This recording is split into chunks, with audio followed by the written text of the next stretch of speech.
Hey, Duvid here. We are live for some more chess talk, some further ramblings on the hard problem of consciousness. And if this is working, maybe I'll do a quick analysis of some crazy house. We got the world famous Yasser Seirawan playing some crazy house. So I'm going to do a little quick analysis. So you got it in the chat. I appreciate you being there. So here we go. We got Yasser Seirawan, world famous grandmaster. One point was top 10 chess players in the world. A little senior now, but a very strong player. And he likes this crazy house variant. Has played almost 5,000 games. One of the top 25 players in the world at the crazy house variant. But there's more to it than that. So here's Metin, my, so to say, arch frenemy from Turkey that we've played a lot of games. I've played Metin 120 games, and he's got me 121 games, and he's got me 65 to 56. So let's see if he could get a grandmaster scalp against the world famous Yasser Seirawan. So it looks like he's up in exchange. The material's relatively even. That pawn on f5 was a little bit loose. I'm not sure it's possible that Metin has difficulty here shoring up his position, that he can't hold the house. He could even consider like knight xc3 or something if he has to go for some sort of defense, or maybe he just loses the pawn. And okay, so he goes for the queen. It's risky because he just played knight c7. So I was thinking it looked like there was a tactic if he played queen f7. So he just walked into trap, and it was a pretty close game. So here we got Spinal Tap also, IM player. So here my friend from Iran, Behruz Faladi, playing the famous Legion Destroyer, one of the top players, almost made it to the World Championship. So to say, it would appear not to be an expert chess player. So the say Legion Destroyer, one of the top crazy house players in the world, is maybe not even expert strength at regular chess.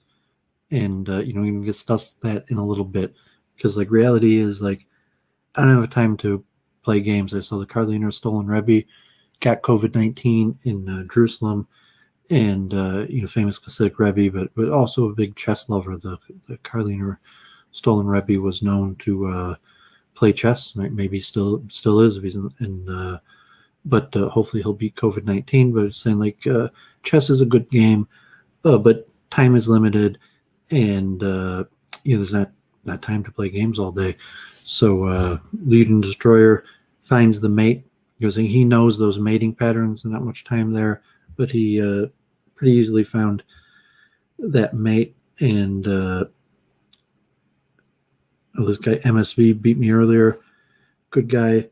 So I was play. So basically I'm streaming chess as a method to try to explain some of these ideas of consciousness and my theory of the multiple truth hypothesis, how it relates to consciousness. But like I play chess because like I enjoy it, and it's largely, even from my own perspective, like unfortunately chess is largely a waste of time. I'm saying it has advantage of having some positive mental effects, but you're saying, is there a limitedness to it, that the beneficial mental accruement of becoming a sharper thinker and things like that, there's a diminishing return. So at a certain point, like, no, you're not sharpening your mind by playing chess. And even if you become a competitive player, okay, like you want to make a livelihood or something, that generally it's accepted that the principles that cause a person to be competitive and want to win at chess are generally considered negative attributes. Saying like the desire to win, prove yourself, competitive spirit. Although some people like that, like Trump and certain aspect of winning in the public arena. So, do it in that respect is put myself out there with my ideas on consciousness to put myself into the public arena, so to say, to prove some of my ideas in the realm of chess. And you're saying you should be able to prove it on the chessboard. You're saying could Duvet beat the world famous grandmaster Yasser Seirawan? Be quite an accomplishment. And really, I'm trying to demonstrate mental technique, and actually, I have a spiritual end to it in reality, because my own belief system is largely dualistic. But I do believe in intellectual technique in saying it works. There are intellectual techniques that factually work. Speed reading, so to say. The scientific evidence is unclear whether there should be such a phenomenon as speed reading, but I believe I speed read. I believe I have pretty good recall and understanding, despite reading very fast. I've learned technique. I've discussed technique with other people who speed read. The scientific understanding of whether the phenomenon of speed reading actually exists or not is largely disputed. So, so the fact that I think I could speed read, you could test me, saying you could give me some books and have me read it and test me. And so it's related to chess. You're saying that chess is more demonstratable. So Duvet says, there's this great technique and you could speed read and you could understand very complicated things, lots of it. It's not as zero sum as, say, chess, where chess is something definitive, provable. There's a game, there's a winner, there's a loser. And terms that you're basically just pure mental technique. And Crazy House would appear to involve, at least on an instantaneous decision-making ability, more decisions than, so to say, regular chess.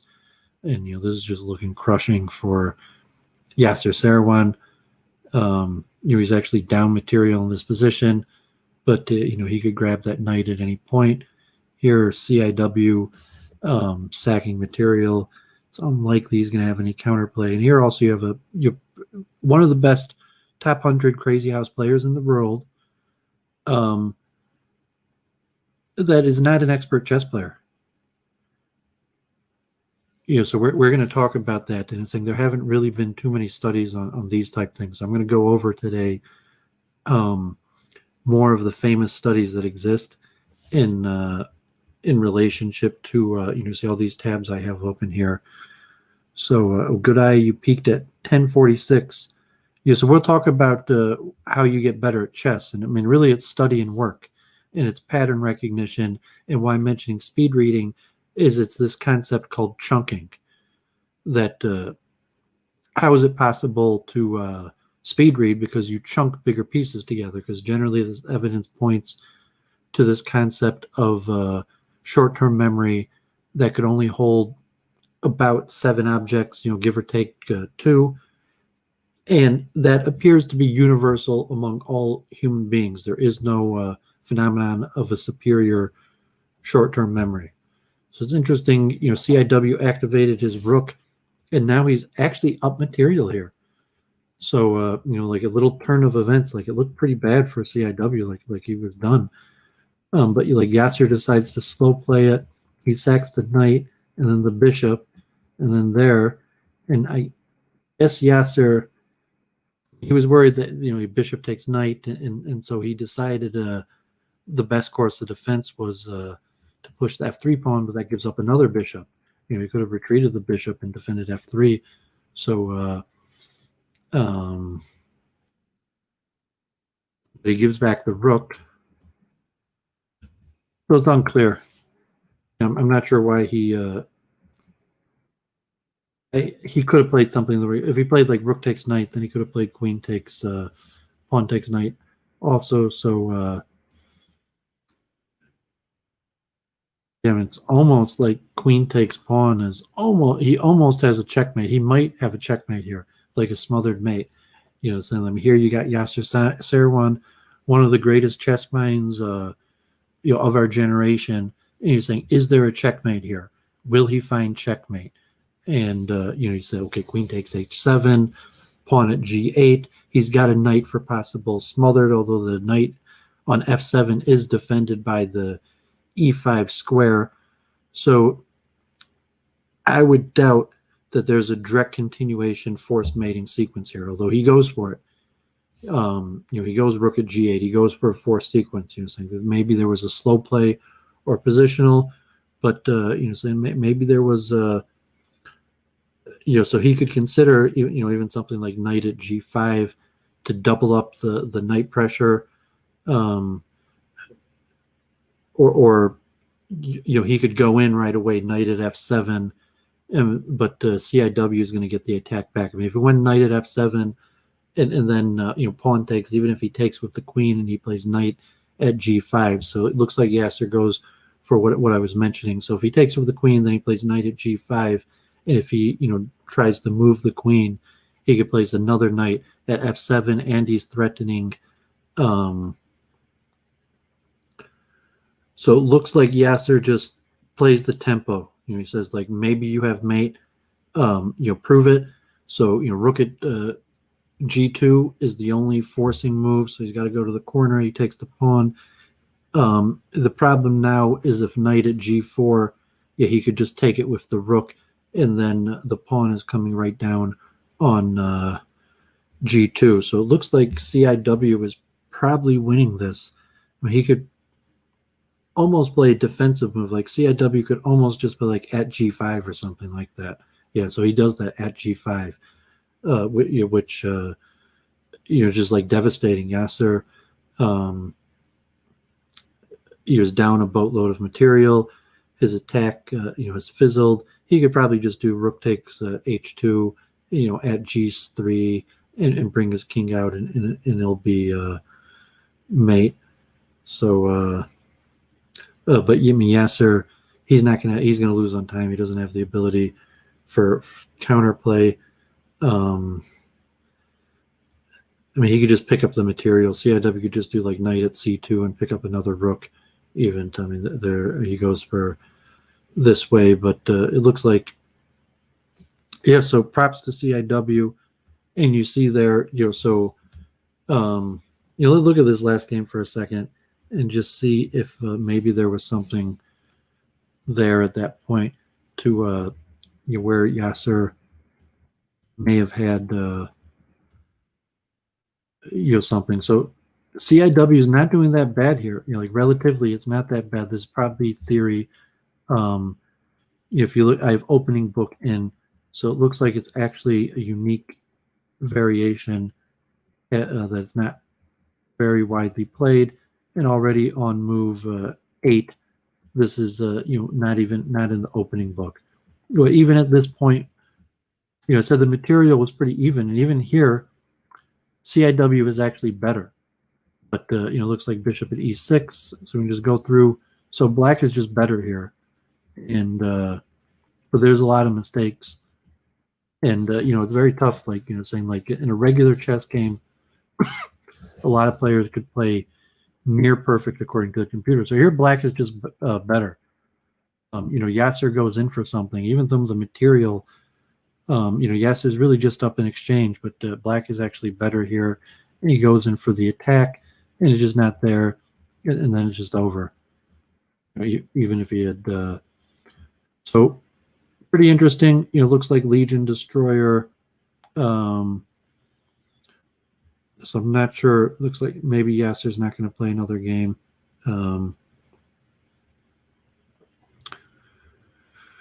So I'm going to X out of this and start my program. So that was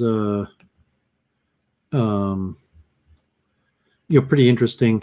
So let's see. We got 2 people watching, and just spent like 15 minutes, talking some daily crazy house. So like really, I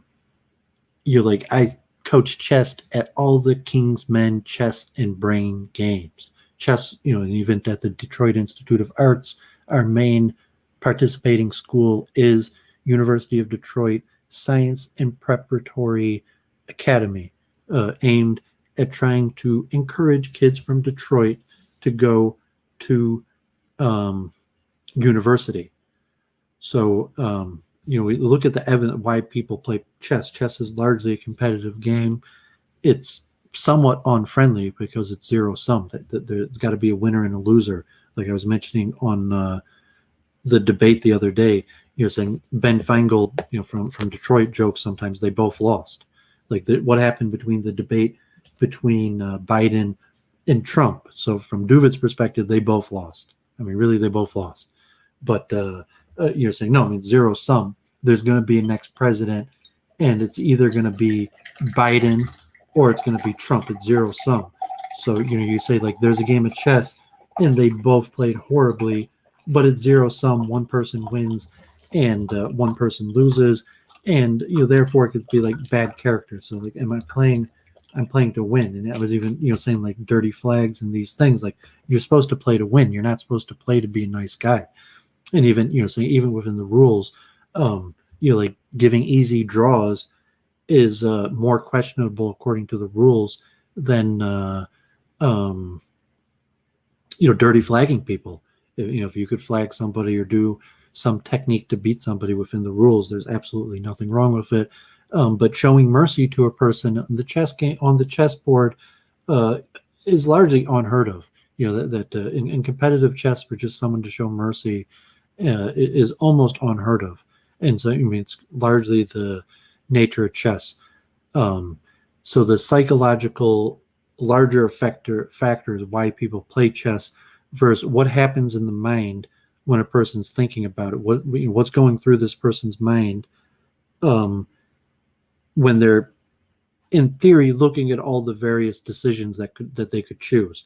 And that's why chess has been studied so much by psychologists, because it's related to the extreme amount of decisions that a person could make and how they go about that process.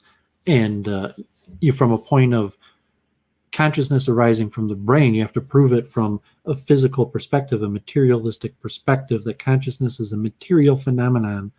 So a theory has to match material observation versus, said historical introspective idea, where people just kind of introspected and thought about what's going on inside their own mind, and these various I don't really call methods to examine what is going on inside of us. I was talking with a ZH player, talk like the voice in our head. So if you're into meditation, or even say, like, of course there's a voice in my head, and the voice in my head, it originates from the spiritual realms. Or you say, like, don't admit there's a voice in your head. Don't tell people that you have voices in your head. You're going to think you're crazy. I mean, what the hell are you doing, Duvid? You telling people you got voice in your head, everyone thinks you're crazy. But even that perspective, from the hard problem of consciousness perspective, it's very unclear. Like, what does it mean to have voices in your head? Is it a bad thing? Does everybody have voices in their head? Is it how consciousness works? Is there, is Legion Destroyer in his head thinking, like, if I do this and he does that and he does this? Or is there some sort of intuitive geometric representation that has nothing to do with words?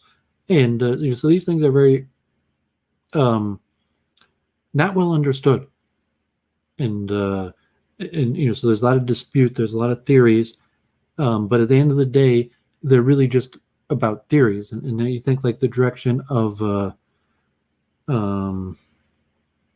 I don't know if that's mate king up. So interesting tactic, but I'm not sure that works. So Legion Destroyer, he could almost do knight at f3. I mean, knight at f3 is almost a threat from chess friendship. So I'm assuming he takes with the bishop. I'm not sure how that helped him, because I think he's going to do knight out f3 anyways. But I think he could take with the bishop. Although maybe he wants to continue beyond the queen and take with the knight. But I would probably take with the bishop. And knight at f3 is a substantial threat. So he takes a bishop. I mean, what happens if knight at f3? Yeah, so I mean, can he play pawn at h3 and pray there's no mate? But he probably can't because bishop, I mean, there probably is mate. So maybe like bishop at g6 or something like that. And yeah, I mean, bishop at f7 looks mating for Legion Destroyer. He doesn't even have a check.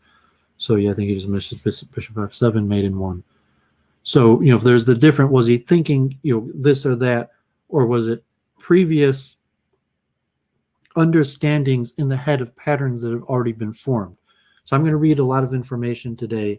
I'm going to look a lot about just chess and consciousness and, try to go through some of the major studies, scientific studies that have tried to understand what goes through the chess player's mind when they make decisions and how to correspond that to larger scientific evidence. So we got Spinal Tap versus Beru's Foul Lady. So let's see how she does. I remember it's a she. So I'm not sure if it's a okay strong player. So I've played. We've played 19 games. Actually, one game ahead of me. Spinal Tap I've never played yet. Strong international master player, one of top 25 ZH players on the server, but the opponent is top 200 players on the server, and has winning chances. Here, actually, Spinal Tap looks like he sacrificed on f7. He sacrificed another pawn, and you have to wonder what happened. Okay, so not sure how much that bishop check helped. That I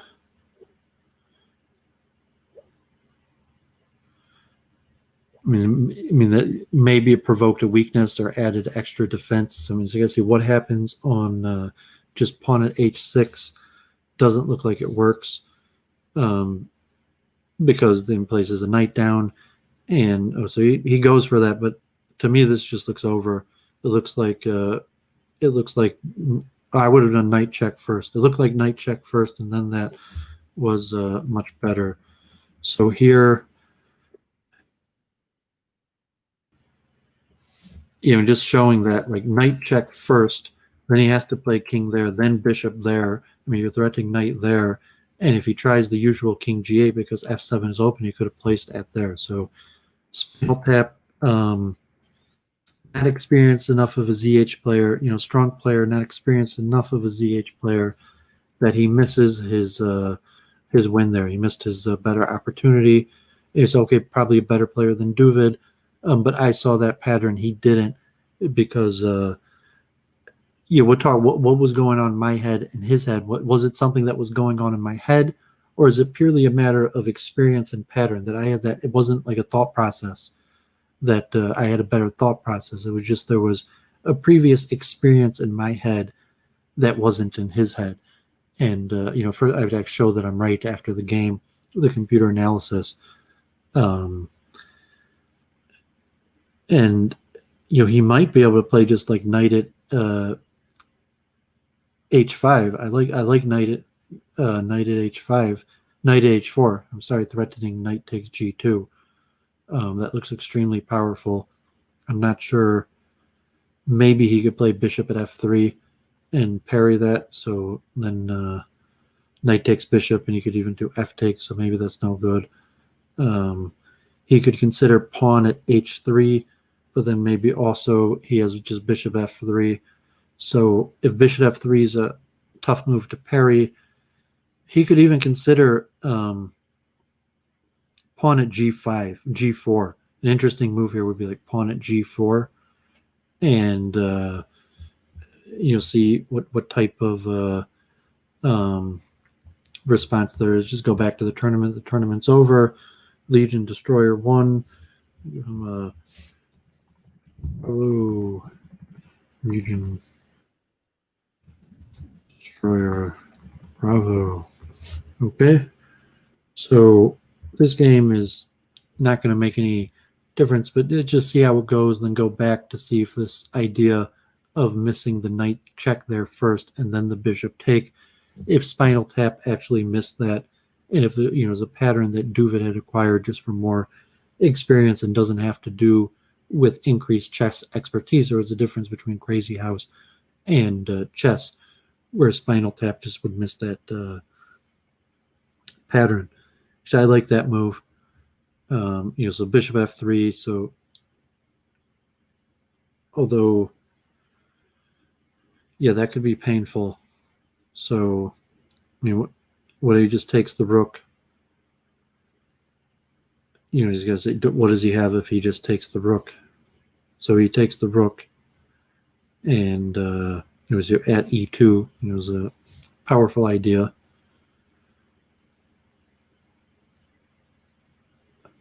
Spinal Tap could consider attacking. He does have multiple different checks.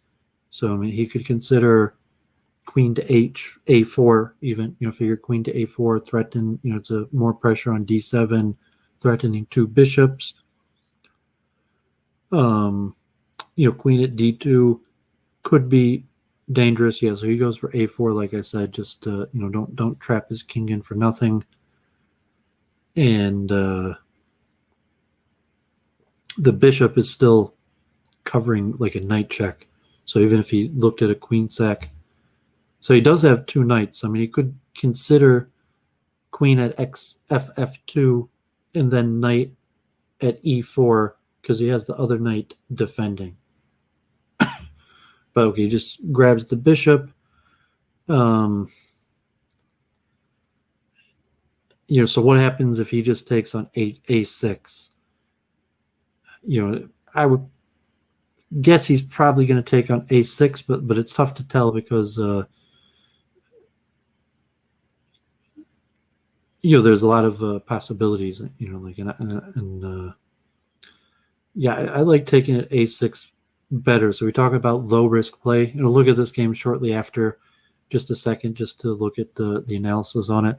But I liked taking an a6. Just seemed like a more low risk move, and then because now you still have a defended pawn on e2, which increases the likelihood that Baruz could pull off some sort of like swindle mate.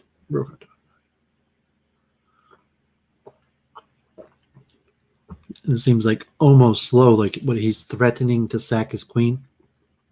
So he just takes the bishop and is like, what's he doing? He's threatening to sack his queen. So the follow up there, because now his queen was being threatened, and he can't just like sack his queen because he has this defended pawn on e2. So I might even think Baruz might win this one. So it's quite interesting. At this point, I'm already leaning towards a Baruz victory. As a mismanaged, we'll look in the computer analysis afterwards, but you see now at this point, there's threats at d2 and knight e5 is just spanking, it's mating. Like he can't. I mean, he didn't even defend it. It's over. Oh, he didn't have to do at e2 at d2. So at d2 was just mating. I mean, he had to take, and he didn't even have to. He could have just played knight at d2. I mean, he might have been able to run, but I don't know why he would have sacked the queen so quickly there. So he takes back, and I guess he could win the queen right back. But bring the other knight in. But it's giving him some defending chance there. It's interesting. Yeah, I mean, that's the move. But rook takes, king takes, pawn takes. He doesn't have enough material. Oh, it's mating. So that rook, bishop takes rook, and it's mating. So nice mate by Spinal Tap. At the end of the day, he did find mate. Although, I think Baruz did not have to sack that queen there. So, let's look at the analysis. One thing to demonstrate my theory of chunking, that Spinal Tap would misplay that attacking idea in a way that I think a lot of weaker players would.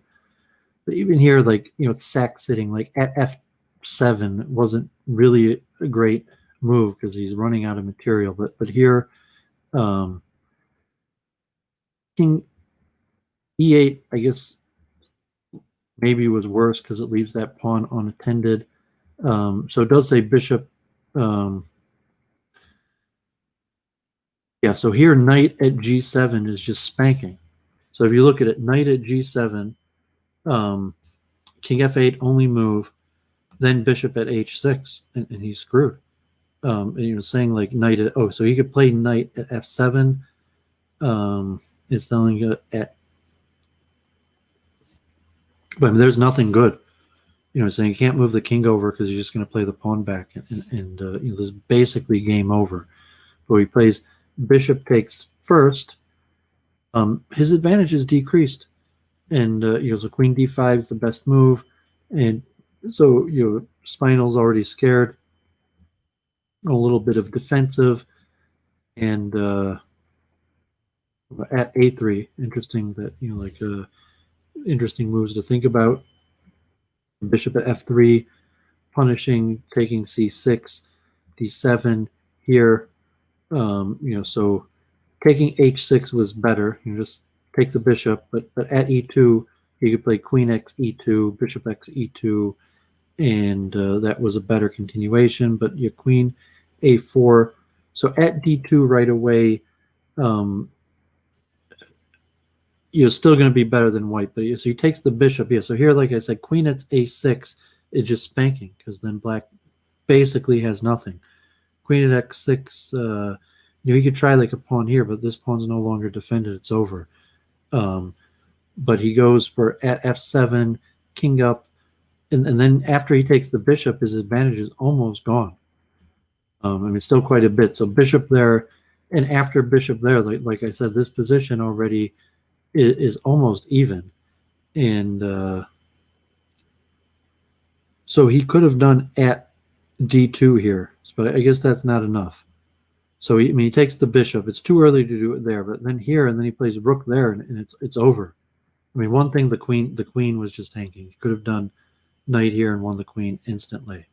But even at d2, like I was saying, king x d2, knight at e4, king c2, at d3. I mean, I guess the bishop's there defending, but just the sack on the queen, and then he takes the knight here. So it's still pretty interesting. He had to do knight at e4. There's just too much weakness here. So when he does knight d4, he doesn't have a finish off, and then he's going to be too weak, and he takes the queen. But so Spinal finds the mate in 4. Okay. So let me check my sound, and okay, so got it. Enjoy your time there in Sweden, and appreciate that. So let's start jumping right in. So I'm going to read quite a few papers. So let me just get some stuff off my desk. So the first one, we're going to look at a study on personality and chess, what type of people play chess in studies. Just want to show this one's relatively quick. Whereas a lot of studies examine cognitive processes in chess players, personality profiles of elite chess players is still not described well. The aim of this study was to examine personality of strong chess experts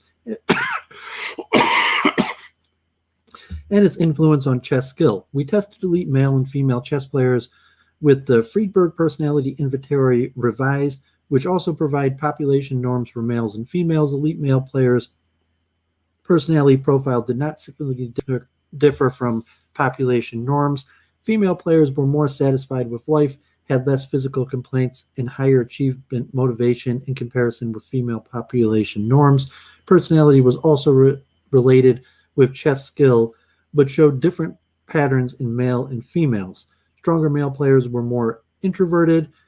While we found the opposite pattern in female players, the results indicate that personality plays an important role in the highest level of chess intellectual activities. So I talked about chess and psychology. So, let's look at this 2010 study on, scientific study of personality types of top players. In folk psychology, the typical elite player is seen as an introverted, shy, but intelligent male person who prefers playing chess or reading chess books instead of outdoor social activities. From Krogius 1976 that I read from. Although this assumption has received some empirical support, we do still not know much about personality profiles of elite chess players. Our study investigated personality factors of highly skilled male and female chess players and their association with chess skill. The few personality studies among chess players demonstrated increased introversion scores in chess players, as well as higher scores on unconventional thinking, orderliness, and suspiciousness. Compared to non-chess players, children who pick up chess as a hobby are more likely to be extroverted, conscientious, and open to new experience than chess non-playing children. None of these studies, however, could establish a significant relation of personality to chess skill. Grabner, 2007, for example, found that none of the broad personality measures significantly contributed to the explanation of chess performance. Bialik and colleagues showed that there are personality differences in the children who decide to take up chess as a hobby and those who do not, but personality could not reliably predict chess skill among chess-playing children.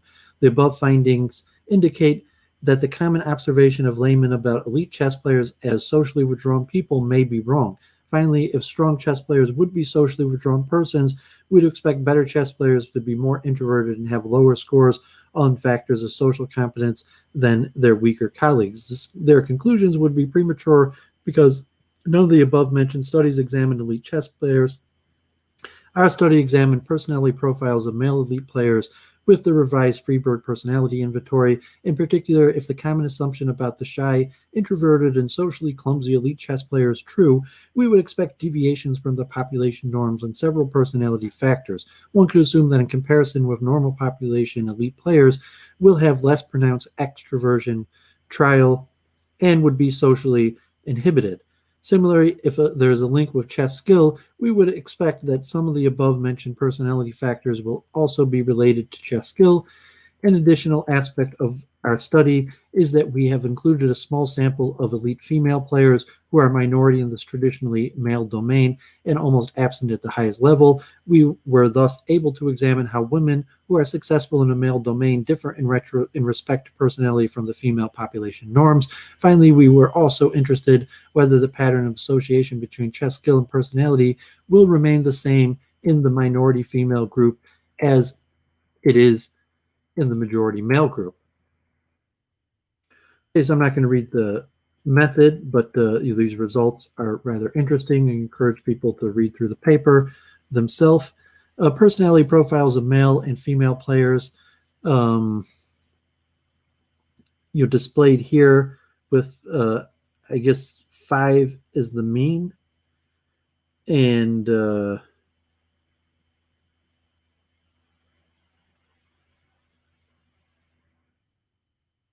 you have the population mean, and the significant differences between male and females are labeled on the left side, just before the personality factor names. The significant differences between male and female scores and their norms, vertical line at 5, is displayed next to the male and female values. So we'll talk about these levels are actually for females: achievement and life satisfaction and social orientation, aggressiveness, excitability, that females scored much higher in that, emotionality, that men were actually more emotional than the females, or various things. So interesting. So we cannot confirm the common assumption about elite chess players being different from the normal population. Strong male chess players did not show substantial deviations of their personality. So here you have extroversion, stress, inhibition, aggressiveness, the scatter plots of personalities. The strong chess male players did not show substantial deviations of their personality in comparison with the male population norms, which has been acknowledged in all forms of chess study, that they have not been able to demonstrate any special or different skill between elite chess players and the normal population. In contrast, female chess players displayed even more positive personality traits than the normal female population, so they call that positive. They were more satisfied with their lives, displayed higher achievement orientation, and complained less about their physical problems than the normal female population. The reasons for these differences could be that the fact that chess is seen as a highly intellectual domain, traditionally dominated by men. For successful female chess players, life satisfaction may even be amplified because they're successful in a particular male-dominated domain. To become a good chess player, high achievement, motivation, toughness, and stability may all be necessary. It is probable even more the case with women who compete in a male-dominated activity.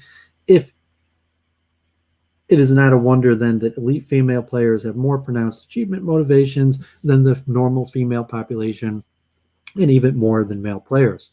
The results of achievement orientation should be taken with a reservation. Some achievement orientation questionnaires are job-related. Good number of elite players do not possess a profession other than chess, which makes it difficult for them to objectively answer this kind of question. This may also explain the surprising fact that elite male players do not have more pronounced achievement motivation than normal population, in fact, possibly less. One would surely expect that the attainment of the highest level of expertise, which involves years and years of dedication, also requires high achievement motivations. Although elite male players are not more introverted than the population, stronger players tend to be more introverted than their weaker colleagues. The positive association between introversion and chess in line with the common assumption where chess players are seen as self-absorbed people, but in a contrast with previous studies who could not find this association. These studies, however, examined either children or considerably weaker players. Similar other studies found increased introversion scores in amateur and expert chess players. While we could not find the difference between our elite sample and the rest of the male population, while our data indicate the study with even stronger chess players than our sample might show significant difference to the normal population in their extroversion introversion, further empirical evidence is necessary to consider introversion as a significant factor in chess skill. Question remains why an introverted personality style would be advantageous in chess. It seems plausible to assume that introverted people would find more time to investigate in a single activity. Chess is a complex activity that requires years to be mastered. Finally, it's conceivable that people immersed in chess become introverted because success in chess requires certain personality traits. In contrast, stronger female players tend to be more extroverted, were less inhibited in social contact, and less aggressive in their than their weaker female players. The factors of extroversion and inhibition are related in high score, and extroversion is highly accompanied by a low score in inhibition. The opposite association between chess skills and inhibition, extroversion among female players, may look surprising at first sight. Again, we need to take into consideration the fact that chess is a domain populated and dominated by men. It is difficult to find a woman who is socially shy and introverted to become a chess player in the first place. We can also assume that women who have to maintain their position in the male domain have to be extroverted. These results support the hypothesis the male and female chess players substantially differ in their personality profile. Although chess can be regarded as an aggressive game because it is a battle between two people, one could assume that strong players should control their behavior to achieve good results. Impulsive and not thought out decisions in chess regularly lead to loss. This may explain why stronger female players tend to be less aggressive than their weaker colleagues. Similarly, a clear head is needed in chess, where a game could last for several hours, and a moment of inattention can spoil hours of hard labor. Only chess players who can work under pressure, are not strained, can hope to become successful professional players. In our sample, the players with high ratings are more likely to earn their living with chess mainly, whereas weaker players in our sample probably regard chess as their hobby. Therefore, it is not surprising that essentially the players with the highest skill have to be in good coping with stress when doing their chess work because of their uncertain incomes. The correlation between skill and stress score is in the same direction in the correlation between skill and extroversion, which is in line with the effect of extroversion on psychological and physical strain.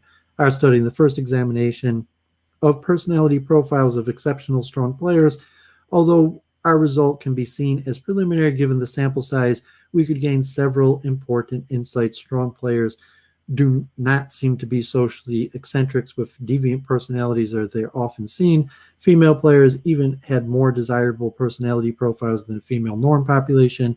We did, however, find evidence that the very best professional male chess players prefer self-absorbing instead of social or outdoor activities. More interesting finding, in our opinion, is the gender difference in the contribution of personality factors to chess skill. Personality factors that seem to be irrelevant for chess skill in males were important among best female players. Being minority in a domain may result in a completely different pattern of relevant personality traits when a person is in a majority. So very interesting, related to some of my debates on immigration or the Jewish question of minority majority status. They're looking at it, so you see these charts that have chess skill and the different traits. So extroversion decreases with chess skill, as were stress, and then you see male and females have different. So aggressiveness decreases is very high for weaker female players, decreases for stronger players. Stress actually increases for stronger players, as does stress decreases. So these are very interesting findings. I encourage people to look at it. And part of the reason I'm doing this is just to have these findings at the top of my head. It may not be very interesting to anybody, but just as a mental exercise to myself, or maybe there'll be other people that will find interesting just me reading some of these articles and explaining them, and some commentary. So here's another one on the personality of chess players from the Journal of Personality Assessment, which I guess is less scientific, and this one was more just a huge study. This one's very interesting. Well, the psychology of chess and the personality of its participants have been extensively analyzed. Far less attention has been given to research on such topics. The present study and analysis of average chess player and master responses to the Myers-Briggs type indicator was pursued to provide additional data specifically germane to personality of chess players. Myers-Briggs type indicator is designed to assess Jungian personality characteristics in 4 bipolar temperamental dimensions: extroversion, introversion, sensing, intuition, thinking, and feeling, and judging versus perceiving. Scores are also derived for the 4 personality characteristic areas in sensing thinking, sensing feeling, intuitive thinking, and intuitive feeling, as well as the 4 domains dominant processes of sensing, intuition, thinking, and feeling.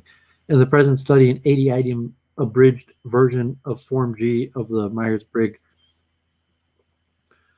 type indicator, essentially deleting all non-scored experimental items, was used to facilitate response through direct mailing.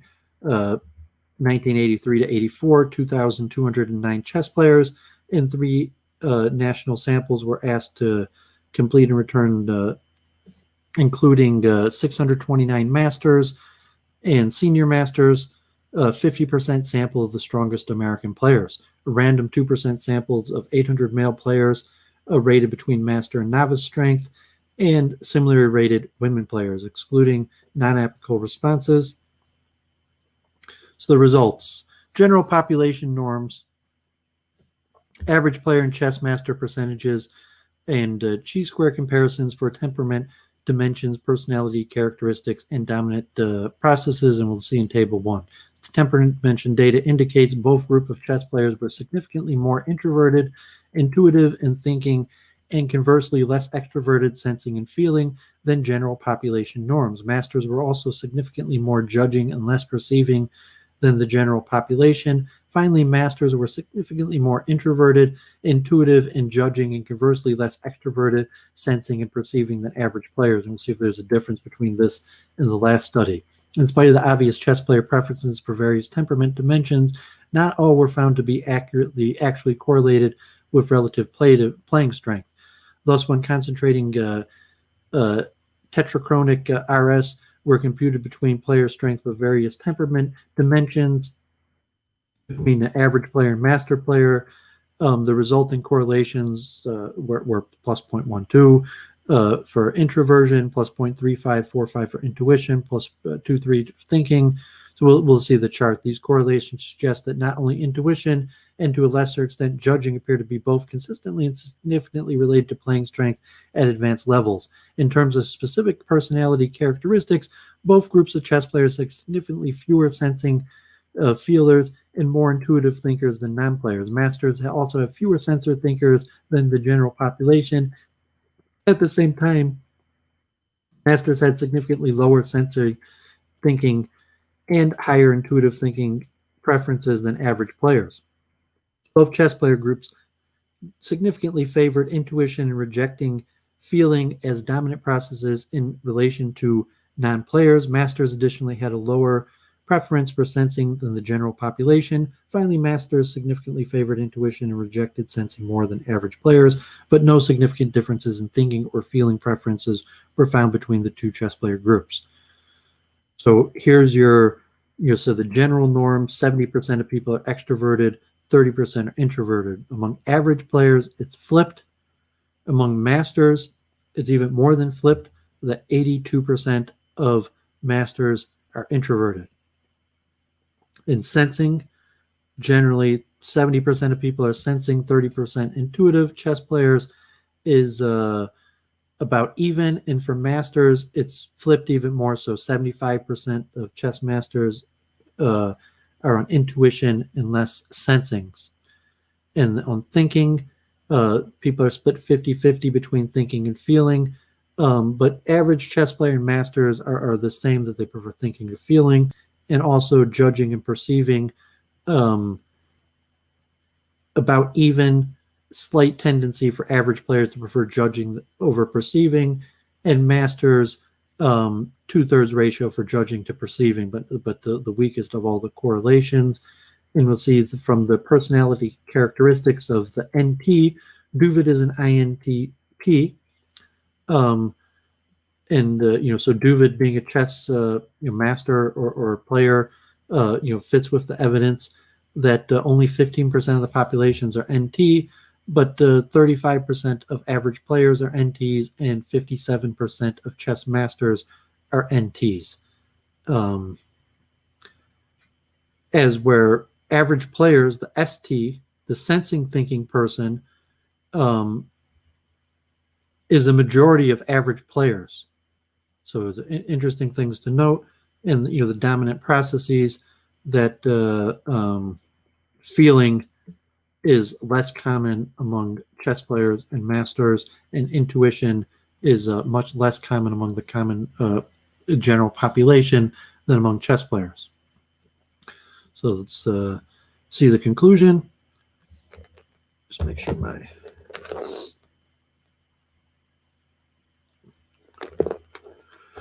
Okay, several basic conclusions can be drawn from these results. Chess players in general significantly vary from the general population in major Myers-Briggs type indicator categories to the extent that the two groups can be regarded as possessing substantially different personality and temperament characteristics. At the same time, chess masters significantly vary from the average players in major MBTI categories to the extent that these two groups can be regarded as possessing substantially different personality and temperament characteristics. In terms of specific MBTI factors, intuition is by far the most obviously related to chess playing strength. This conclusion is not only supported by correlation evidence, but also by comparative analysis of both average players and master data.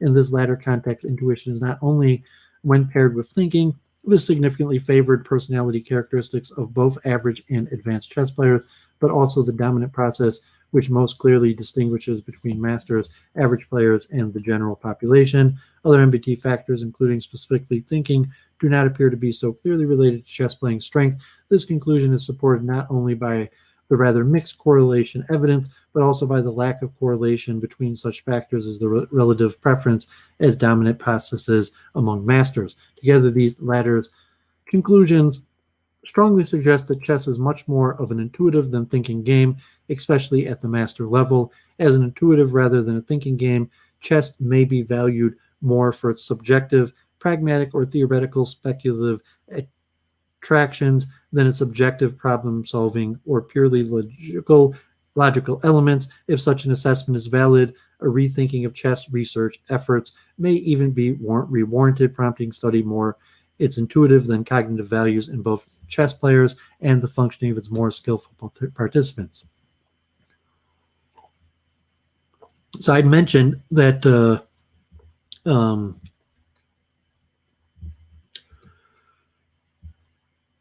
introspective method of what people think about themselves is not really scientific. From the field of psychology as a soft science, you could ask people about introspection, taking surveys, or various questions, but it's less scientific than like brain waves or the various methods that we're going to talk about.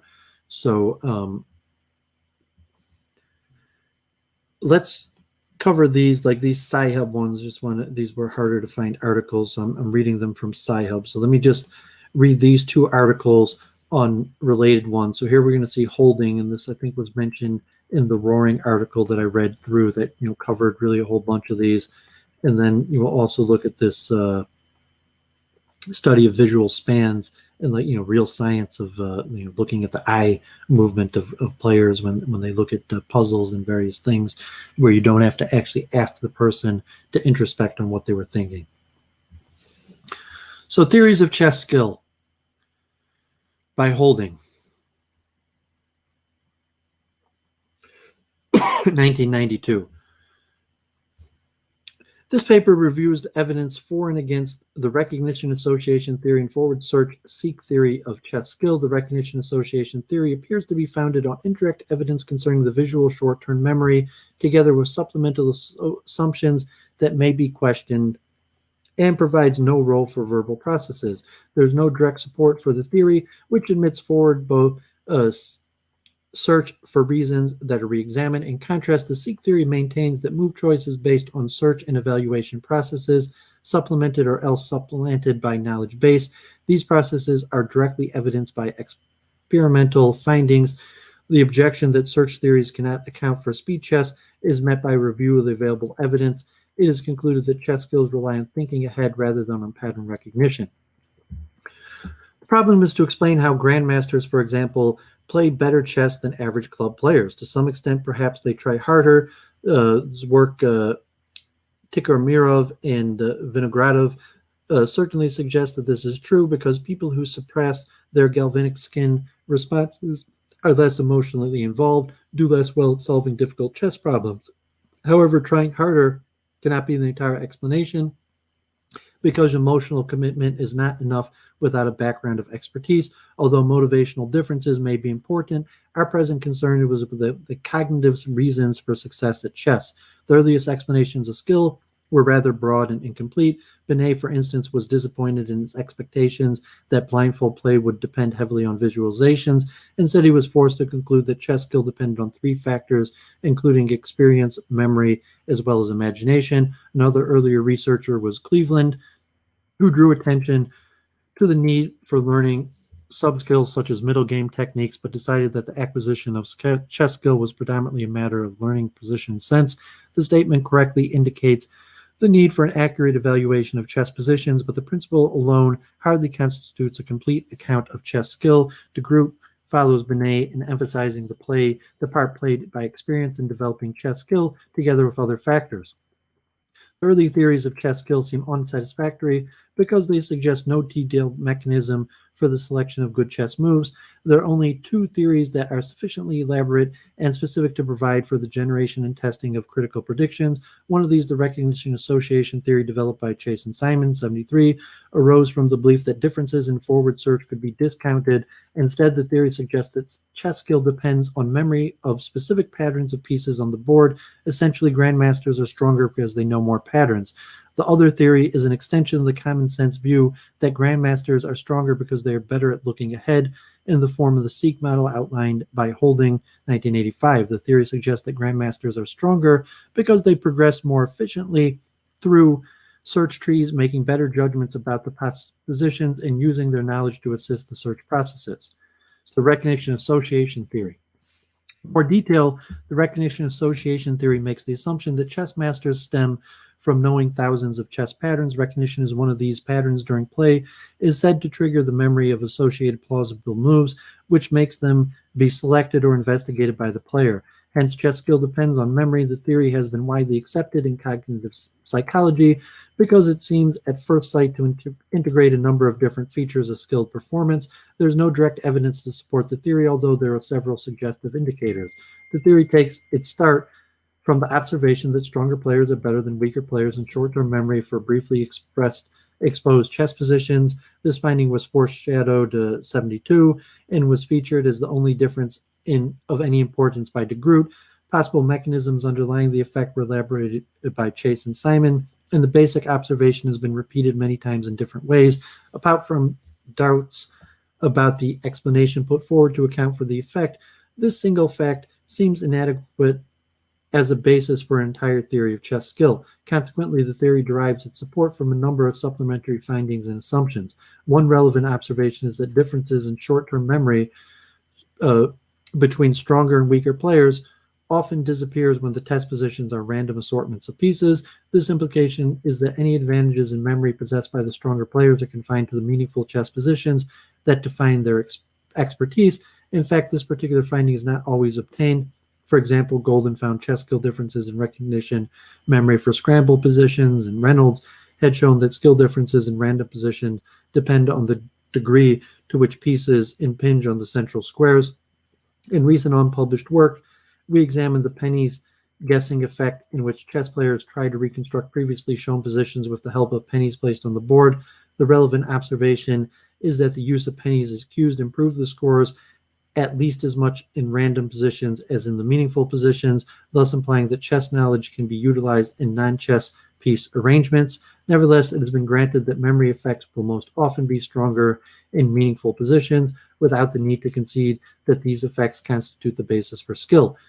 One would not be surprised to find that an expert in any field remembered his or her own material, but not the other material better than an amateur. However, the fact alone would not justify drawing the conclusion that expertise depended on remembering specific details is obviously a fallacy to progress simply from the idea that skill determines memory to the interference that memory determines skill. The most influential arguments for the recognition association theory stem indirectly from the detailed analysis of memory data made by Chase and Simon. A typical chess position contains far too many pieces to be held in normal short-term memory, which might have to span only 7 items. However, the players seem to reconstruct the positions that were briefly shown by replacing the pieces in groups of 2 or 3 at a time, separated by pauses. These groups of pieces, which might be regarded as chunks for memory storage, tend to share chess relationships just as color, proximity, piece type. A master seemed to use more of these chunks or sub-patterns and to possess larger chunks than class player or beginner. Following the suggestion made by Zhongman, 1968, it could be argued that remembering the position consisted of holding the labels for the chunks in short-term memory, whereas the contents of the chunks already residing in long-term memory. The acquisition of long-term chunk content information would obviously be a matter of experience. Computer simulation, Simon and Gilmartin, 73, used either 447 or 572 chess chunks for both white and black, which allowed the program to reproduce 39% or 43% of the pieces used in the previous middle game positions. Linear extrapolation of these figures indicates that perhaps 24,000 patterns would be needed for perfect performance, but linear extrapolation may not be appropriate because many of the required patterns will occur only rarely. Various logarithmic and similar nonlinear extrapolations give widely varying figures from 13,500 to as many as 363,000 patterns, but the author suggests a practical figure of 50,000 patterns. This resembles the size of a language vocabulary, which, like chess mastery, might take 10 years of intensive practice to achieve. So note from Duvid is no one else has tested my theory of chunking a speed reading to chess. So it's interesting, Duvid is working on, things that have not been tested.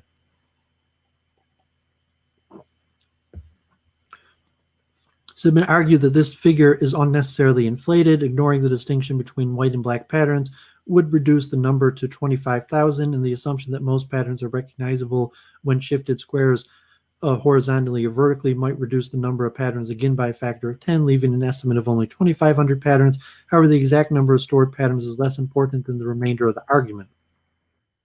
Having assumed that long-term memory is filled with stored patterns whose labels may be recirculated in short-term memory, it is also possible to review this component of long-term memory as a production system. A production system is equivalent to a set of if-then statements in which satisfying each condition gives rise to specific actions. In the present case, each familiar pattern is is viewed as representing a particular condition. When the condition is satisfied by the recognition of a pattern, the resulting action is to evoke a plausible move that has been associated with this pattern, bringing it into short-term memory for consideration. Because two major processes in this account are those of recognition and association, the theory has been termed the recognition association theory. It is possible to criticize the account at several levels. For a start, it is far from clear that memory or briefly exposed positions proceed from short-term memory to long-term memory in the manner described in the theory.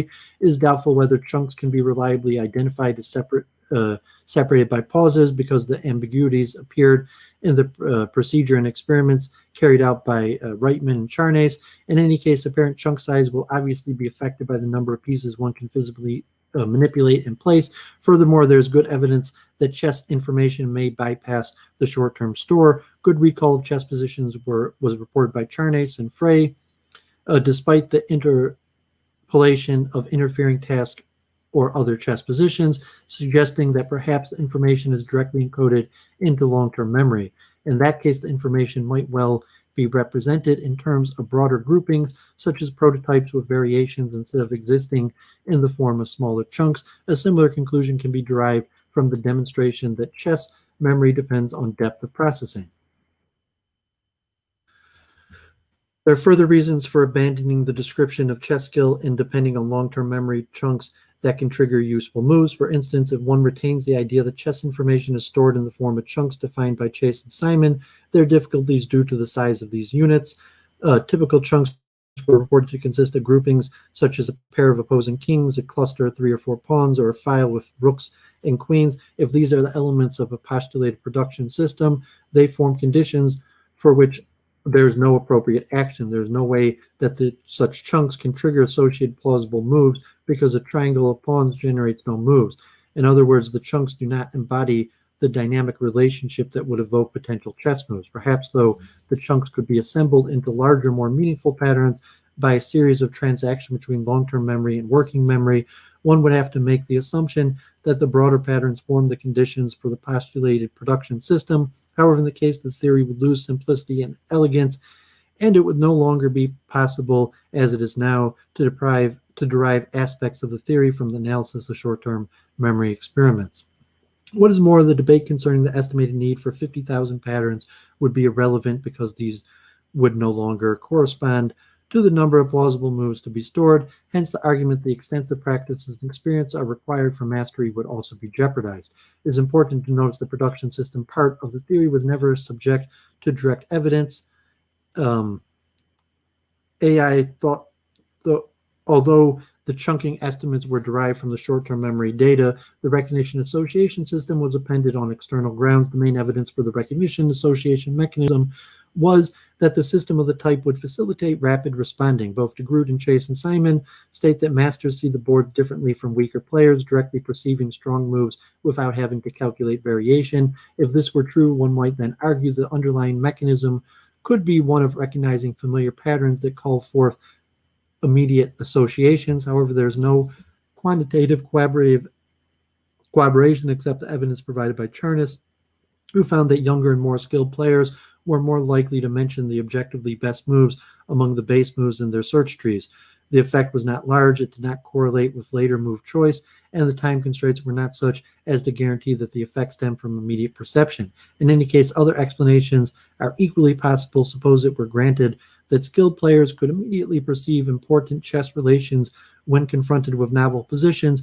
This feat could be accomplished by a variety of mechanisms, of which the recognition associated scheme is only one example. Another possibility is that chess players might have learned greater principles or representations for chess relationships. For example, many of Benet's respondents described seeing lines of force or trajectories of the piece is consider the artificial position shown above. The corresponding piece trajectories are depicted on the right. It is immediately obvious that there is a gap in the structure of Black's position at d7 on the file occupied by White's rook.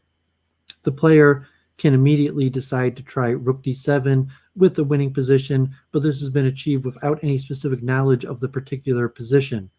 Hence, it is clear that immediate perceptions provide no real support for the recognition association theory because alternative explanations are equally plausible. Another form of indirect support for recognition association depends on the idea that the theory based on pattern recognition is particularly suitable for a skill that depends on spatial ability, although this seems intuitively obvious, and despite the argument that lines of force may be discerned, there is no empirical confirmation that spatial ability is the foremost requirement. The evidence is simply lacking. On the other hand, there are various types of converging evidence suggesting instead that verbal abilities are important for chess skill. For example, chess players are accustomed to encoding, remembering, and possessing chess moves by means of symbolic descriptions, such as the algebraic, rook d7, or descriptive, rook at queen 7. Again, virtually all players organize their book knowledge of opening, middle games, themes, and endgame techniques around verbal labels like Sicilian defense, minority attack. Another line of evidence derives from biographical surveys, such as presented by ELO 1978, for a sample of chess title holders. The findings indicate the top players had superior verbal skills, represented by a higher incidence of professional writing occupations and by widespread mastery of foreign languages. Yet another kind of evidence had provided 1988, Murphy and Fau, who examined that part played by general chess knowledge in determining chess skill. Their knowledge test, which was purely verbal, correlated better with tournament ratings than did a visual memory test. In fact, the chess memory scores made no additional contribution beyond knowledge to a multiple regression equation used in a predictor of chess skill.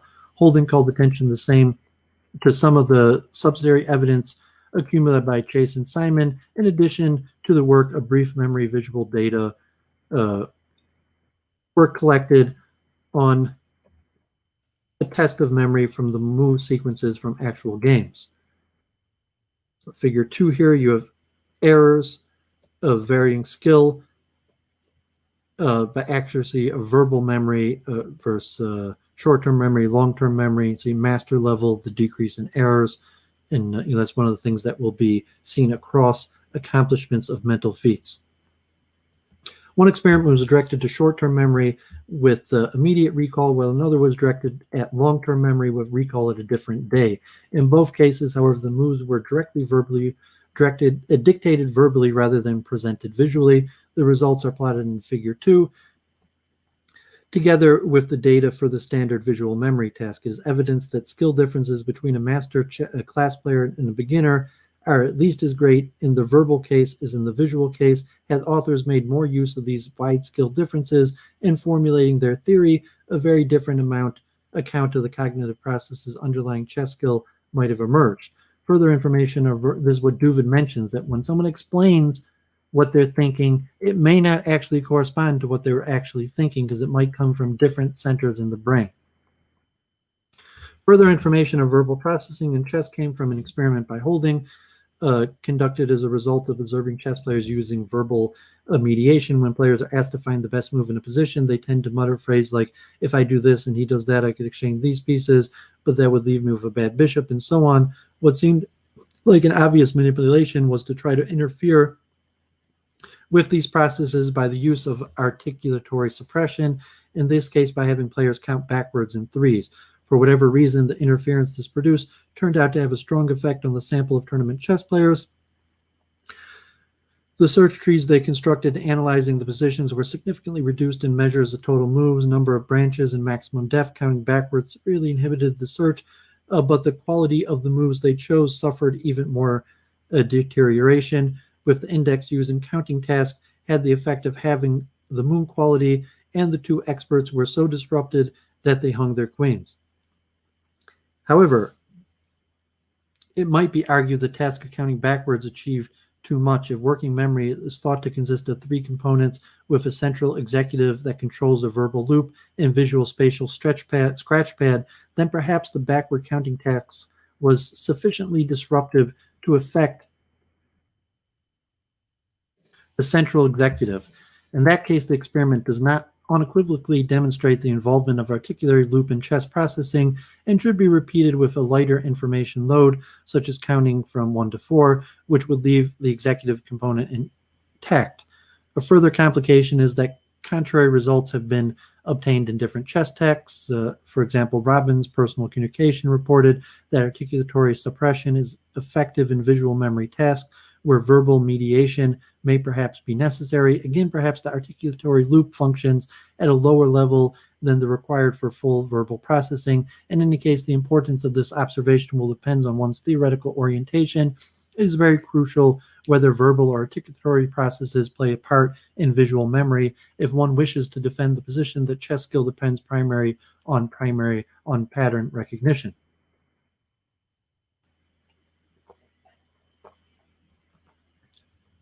At this point, it seems appropriate to summarize the prior discussion of the recognition association theory. The arguments for the theory appear to be as follows. If it is believed that the only important differences between players at different skill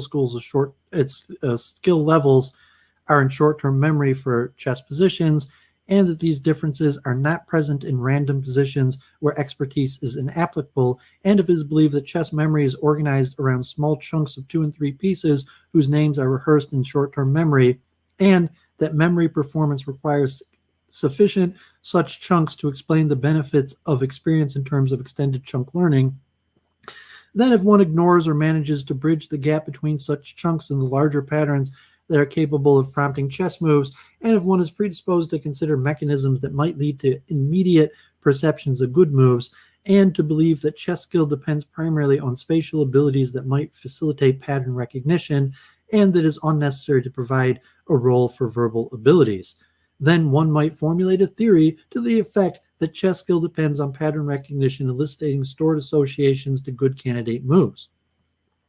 The prior analysis suggests that this is unlikely to be the correct theory. As has been indicated, there are reasons for doubting the validity of each of these premises.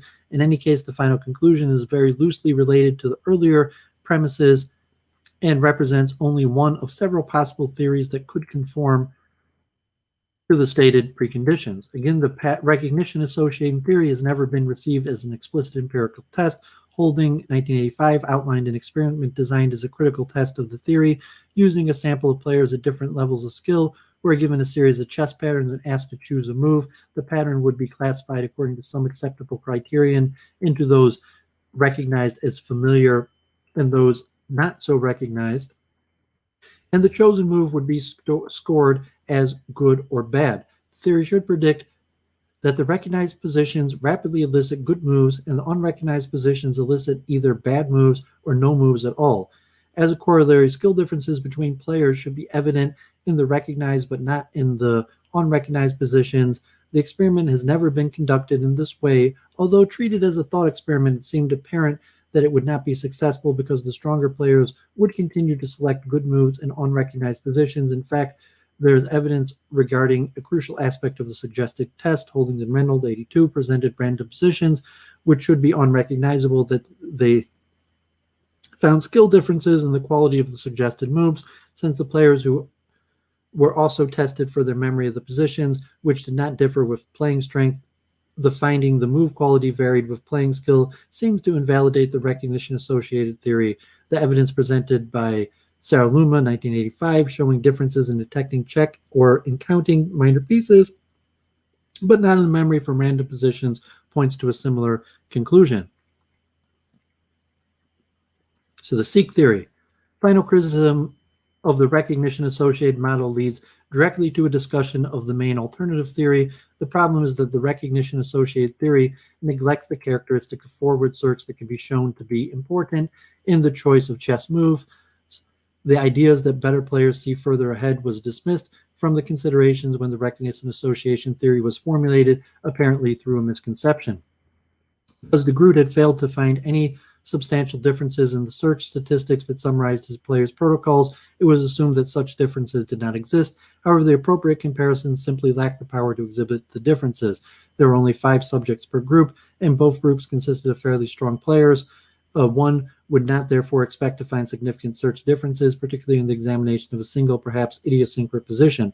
Given these limitations, the differences that emerged from the analysis appeared quite impressive. Table 1 presents a reanalysis of the original data showing that grandmasters exceed the achievements of the experts on every measure. For each of the measures selected, the probabilities have been calculated by a parametric test for independent groups, there seemed to be a strong tendency for grandmasters to take less time in their search, but to explore more total moves, although these effects do not reach significance given the exponential growth of a search tree. The apparent difference of 0.5 pi in mean depth of search would potentially take into account millions more branches, representing a major achievement for a chess computer. The major finding is that differences in de Groot's measure of n, representing the number of different base moves explored per minute, is statistically significant. Apparently, a grandmaster manages to search a new base move every 2 minutes, although it takes an expert on average time of 3.5 minutes per moves. There you see the chart there. Later work using more subjects in a wider range of chess skills has shown that differences in search statistics are both extensive and reliable. It is therefore reasonable to examine alternative theories based on forward search. Consider how a computer plays chess. Once it has left the opening book, it begins generating moves and counter moves from its starting position, creating a tree of variations whose size will depend on the time and memory available. It then makes evaluations on the position to reach at the endpoints using methods of evaluation that vary across different computing programs. These values are then backed up according to mini-max procedure, and the move giving the best results for the playing side with the worst results for the opponent is chosen for play. There are many ways to optimize its search path through the tree and save time by pruning unnecessary branches. In general, the program that wins will be the program that makes the deepest search while preserving the best evaluations. It is this contention of the seek theory that the human play, however imperfect, is based on similar considerations. Moves are chosen on the basis of anticipated consequences, typically derived by search and evaluation. Of course, the search tree constructed by human players will be much shorter and more selective than those generated by computers, and advanced knowledge will often be used instead of calculations. Apart from providing an opening book, human knowledge can be abbreviated in search process by offering ready-made sequences of moves in the form of middle game and end game algorithms or memorized sequences from previous games, and it must provide the information needed for accurate evaluations. In some circumstances, players might be aided in making snap judgments by directly discerning the dynamic patterns of force on the board. Another strong possibility is that formulating plans might help to streamline the search process, although there is no information on plans in the experimental literature. The central process in move selection seem to be those of search and evaluation. Differences in chess skill between human players depend on the efficiency of their search, on the accuracy of their evaluation, and on the breadth of the knowledge they use to supplement or supplant these processes. The evidence to support these statements have been reviewed elsewhere in numerical form from the work of Charnates. For example, we know that expert player makes a search with a mean depth of 45% greater and a maximum depth 70% greater than average player. From other work, we know that the expert makes 75% fewer errors in evaluating game outcomes and can foresee future evaluations at least 2 pi sooner. For work Fow and Murphy, 1978, we know that the expert possesses about 55% more verbal knowledge than the average player. It is also very clear that players react to anticipated consequences of their moves. 67 showed by recording the hand movements of blind players, the size of search made by these players depended on the subjective predictability of a sequence of moves. If a given move was one of a predictable series of exchanges, the player's fingers would select the squares involved in the exchanges, neglecting the peripheral squares. If the player saw a move as a frequency from an anticipated plan or theme, the search might broaden for 40 finger movements over the squares to 400 more. It is worth emphasizing that anticipation by skilled players extends to the values of foreseen positions. After all, there's no point in thinking ahead if one cannot determine how good a position one will achieve at the end of the search. Holding showed initial game positions and then dictated series of moves to form a tree of binary variation. After each new move, the subject gave numerical evaluations of the position. The stronger players were more accurate than the weaker players in their evaluation at the endpoint, with correlation of negative 0.77 between tournament rating and evaluation error. In the most important analysis, the ratings were compared with those given earlier in the search. Unlike the weaker players, the stronger players improved their accuracy as they proceeded through the search tree, apparently seeing ahead more clearly to the value of the impending positions. Subsidiary analysis showed that the stronger players were also more consistent in their judgments throughout the tree. Speed play. On the evidence so far, it seems reasonable to conclude that chess skill depends on the forward search and evaluation of move sequences. The Seek model would add that search and evaluation processes might be facilitated by verbal mediation and could be assisted by expert knowledge, although not in the form of rote memory for specific patterns. However, there's one objection that has not yet been considered. It has been argued, example by Phrase 77, that the conditions of speed chess do not allow sufficient time for adequate forward search.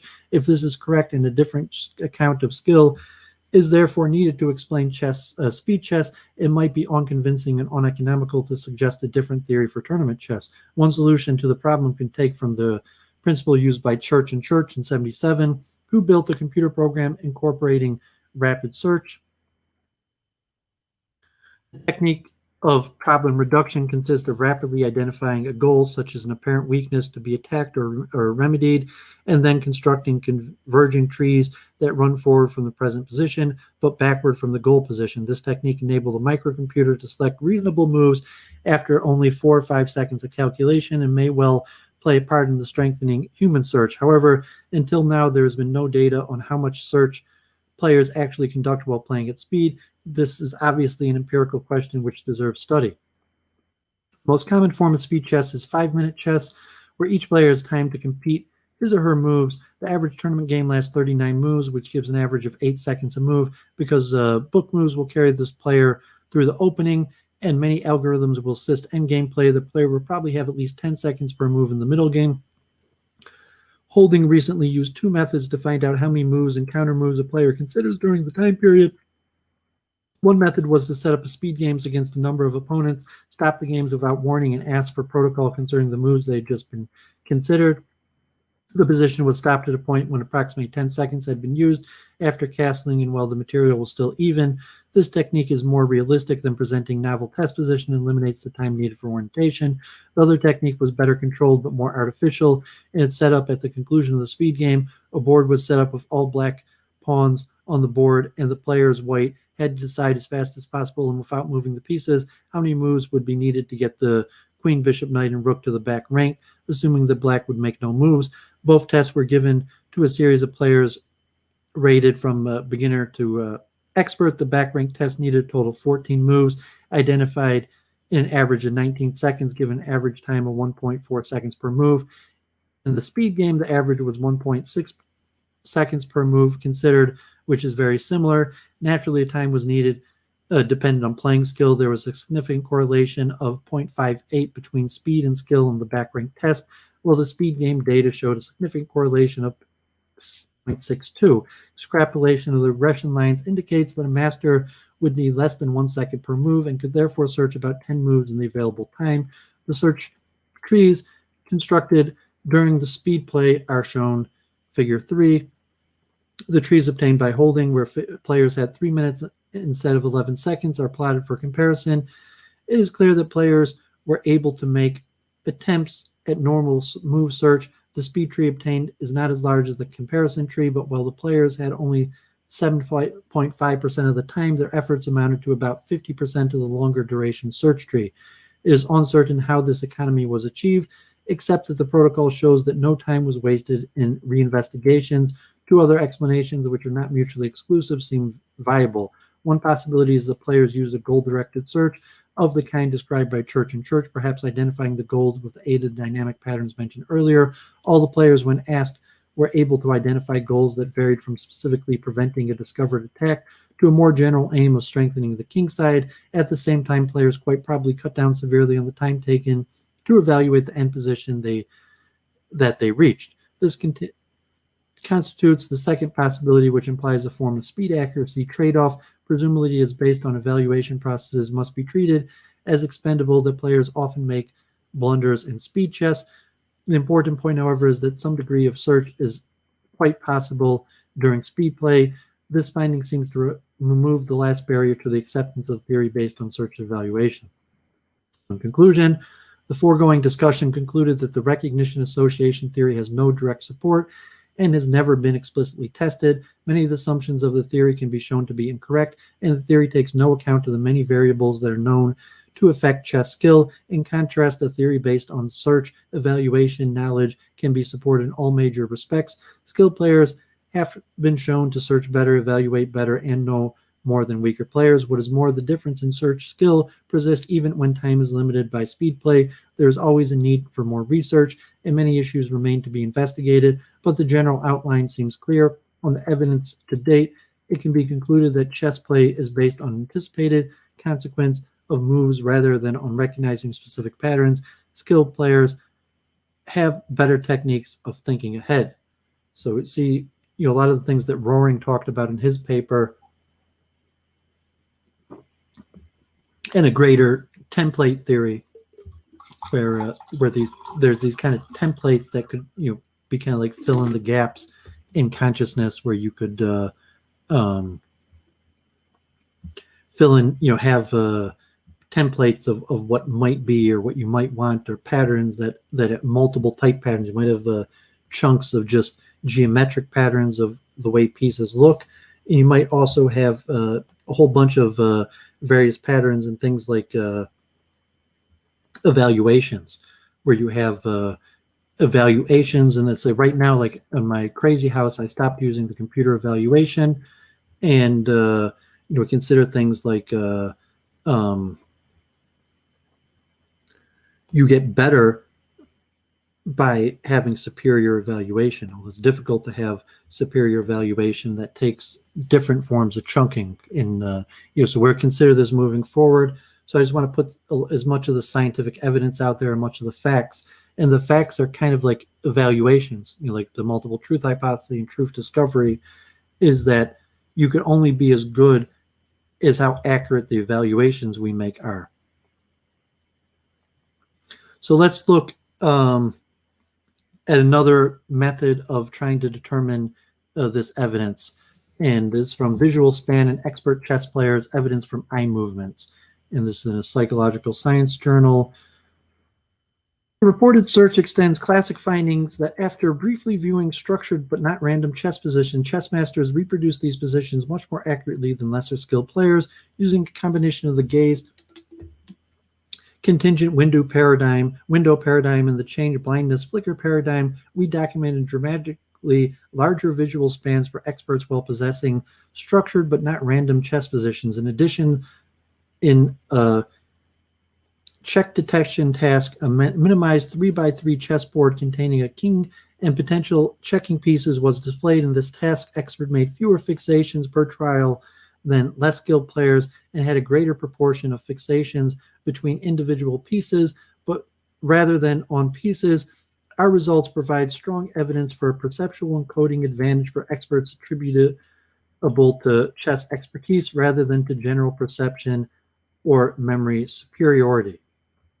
It's going to be very interesting, and it's similar to speed reading chunking theories. So Simon Chase proposed that much as Drosophila can be used as a model organism for the study of genetics, chess offers cognitive scientists an ideal task environment for the study of skilled performance. Since 1946, when de Groot conducted his pioneering investigation showing the perception and memory are more important differentiators of expertise than is the ability to think ahead and the search for good moves, chess research has been instrumental in enhancing understanding of human expertise and in contributing to the study of artificial intelligence. In a classic study, Chase and Simon replicated the extended de Groot findings that after viewing chess positions for only a few seconds, chess masters were able to reproduce these positions much more accurately than less skilled players. There was little difference in performance as a function of expertise when random board configurations were used, indicating that superior immediate memory performance of the skilled player was not attributable to general superiority or unique structure of their memory systems or processing. Rather, Chase and Simon postulated that experts use chess knowledge to create meaningful chunks consisting of several chess pieces, and thus are able to encode structured but not random chess configurations more quickly and accurately. More recently, a very small but reliable advantage in recall for random configurations has been shown for more expert players, though this is probably attributable to the occasional presence of familiar chunks in random positions. Furthermore, illustrating the critical importance of knowledge structures for performance, Chi's 1978 work comparing children who are skilled chess players with novice adults showed an advantage for children in chess recall, but an advantage for adults in digit recall. Chase and Simon hypothesized that much of the skilled player's advantage lies in the early perceptual organization and internal representation of the chess position. Specifically, they argued that the link between skilled perception and skilled problem solving was to be found in the associations between perceptual chunks and generation of plausible moves. The size of an expert's vocabulary of chess-related configurations was initially estimated to be 50 to 100,000 chunks, although small perceptual chunks are most likely supplemented by larger structures termed templates. The master is thought to use recognizable configurations of pieces, chunks, and templates also as indices to long-term memory structures that in association with problem-solving context trigger the generation of plausible moves for use by search mechanisms. Search is thereby constrained to the more promising branches in the space of possible moves from a given chess position. Hence, grandmasters, the best human players, can find excellent moves despite generally only a small number of potential states, perhaps 100 or so few minutes of search. Such constrained search differs sharply from the enormous space explored by computer chess programs, which typically explore millions to hundreds of millions of alternatives in the same time frame. The present research employed eye movement monitoring techniques in order to provide direct evidence for the hypothesis that a perceptual advantage is a fundamental component of chess skill. We predicted that the perceptual advantage accruing to expert chess players would be reflected in a larger visual span for chess-related visual patterns, but not for patterns unrelated to chess. Specifically, we predicted that chess experts' encoding of chunks rather than individual pieces would result in fewer fixations and fixations between rather than on individual pieces. Such a visual span advantage would also mean that while examining structure but not random chess configurations, experts would make greater use of parafoveal processing to extract information from a larger portion of the chessboard during an eye fixation. Hence, the term visual span, also referred to in the literature as perceptual span or the span of affected vision. Prior research on eye fixations in chess have also shown differences in variables such as fixation, duration, and coverage of the chessboard. You see Duvid's video on speed reading that has very similar studies that demonstrate that speed readers also have different fixations. So in the current study, we used a gaze contingent window technique to measure a visual span as a function of chess skill, expert versus intermediate versus novice, and configuration types, chess configuration versus random configurations. As shown in Figure 1, a gaze contingent window requires obscuring the identity of all the chess pieces except those within a certain window that is continually centered on the participant's current gaze position. The participant's visual span is measured by varying the size of the window over successive trials and determine the smallest possible window that does not significantly interfere with the participant's task performance. We combine the gaze contingent measurements of span size with the flicker paradigm introduced by Resnick, O'Regan, and Clark. 1997, chessboards containing structured or random configurations were modified by changing the identity but not the color of a single piece. In each trial, images of the original and modified boards were displayed sequentially and altered repeatedly with a blank interval between displays. Participants had to detect the changing piece. Previous research indicated that participants are surprisingly poor at change detection and flickering paradigm, a phenomenon termed change blindness.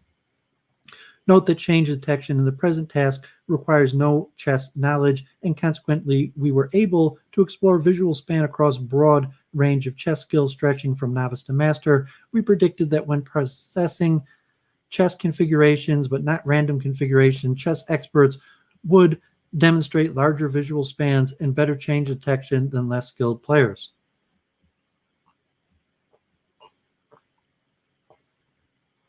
You can see example of the original configuration and the modified one, like the rook switch to a pawn there. And here, the pawn switch to a knight. To examine difference in the spatial distributions of fixations between experts and novices, we monitored eye movements of another sample of chess players and check detection task. Seirawan, 1985, showed that master players can rapidly and accurately decide whether a chess piece is attacked, and to do so more quickly than their lesser skilled counterparts. The rather simple chess relation of chess detection attack of a king is highly salient and the present a good model for this. The extraction of chess-relevant relations among pieces, as shown in Figure 2. In the present study, check detection was performed using a minimized 3x3 chessboard containing a black king and 1 or 2 potentially checking pieces. At the beginning of each trial, participants fixated on the center square of the board, a square that was always empty.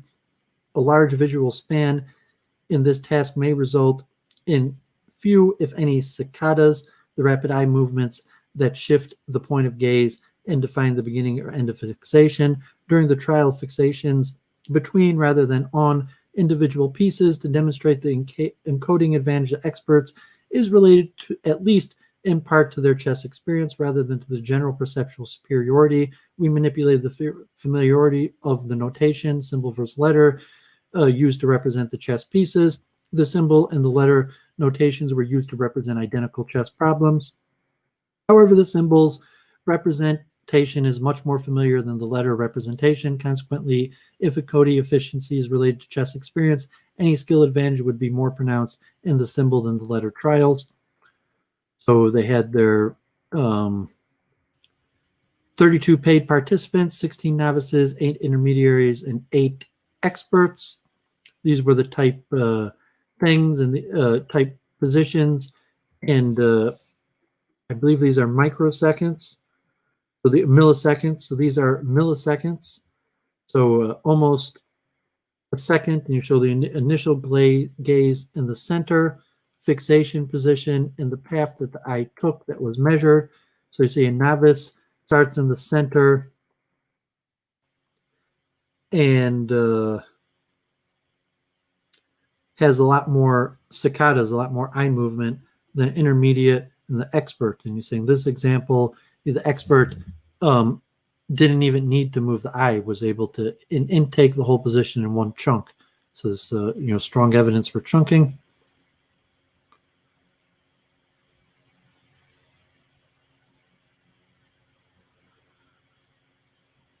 So 40 paid participants, 20 novices, 10 intermediates, and 10 experts who did not perform the change detection task in the flicker predictor. Okay, so they had a 2 different tasks. Sorry about that. They had check detection. So let's look at the results. Visual span in the flicker paradigm. Figure 3a displays the average medium RTs obtained in the non-gaze contingent baseline trials that were used to compute the normative RT criteria. As the figure indicates, the differences between RTs of chess versus random configurations was significant only in the expert group. Intermediary players, not so. Thus, there was significant skill by configuration type interaction. Furthermore, random configuration trials, RTs did not differ significantly across skill groups. In contrast, on chess configuration trials, RT was significantly different across groups, with experts being significantly faster than both intermediate players and novices. The visual span results shown in Figure 3b follow the same pattern as the RT results. The skill by configuration type interaction was significant, with expert span area for chess configurations being dramatically larger than the span areas in all other skill groups by configuration type cells, which in turn did not differ from each other. Consistent with Chase and Simon hypothesis, the increase in visual span and speed of responding that characterize expert performance on trials with chess, but not random configurations, clearly indicate an encoding advantage attributable to chess experience rather than general perceptual or memory superiority. The results are especially impressive considering that the spatial layout was identical for chess and random configurations, with only the identity of chess pieces being different. Pieces in chess configurations were randomly exchanged to derive the random configurations. So here you got the random configurations, very little difference, and then the chess configurations, and you see the huge difference between experts. Check detection. The error rate was less than 5% for all combinations of skill and notation. Experts made fewer errors, 1.3% than intermediate players, 2.6%, novice 3.7%. Check detection, RTs demonstrated a pattern similar to one for error rates. RTs were faster for experts. It's a response time, sorry, than for intermediate players and novices. The effect of notation on check detection performance validates its effectiveness as a manipulation of the familiarity of representations of chess configurations. In addition, skill clearly influenced check detection performance, validating the relevance of this task to the study of expertise in chess. Scattergrams in Figure 4 show the spatial distributions of gaze positions in the check detection task for the novice, intermediate, and expert groups. Given the number of fixations varied substantially across skill groups, we scaled the size of the dots in each scattergram to make them proportionate to the number of fixations in that group. In inspection of the scattergrams collapsing across all trials, the spatial layout of chess pieces, check status, and notation, with initial gaze position included, reveals a greater concentration of dots in the center of the scattergram for the experts than the scattergrams for the immediate players and novices. The center of gravity effect reflects a large disparity between skill groups in the percentage of trials without eye movement, without a saccada.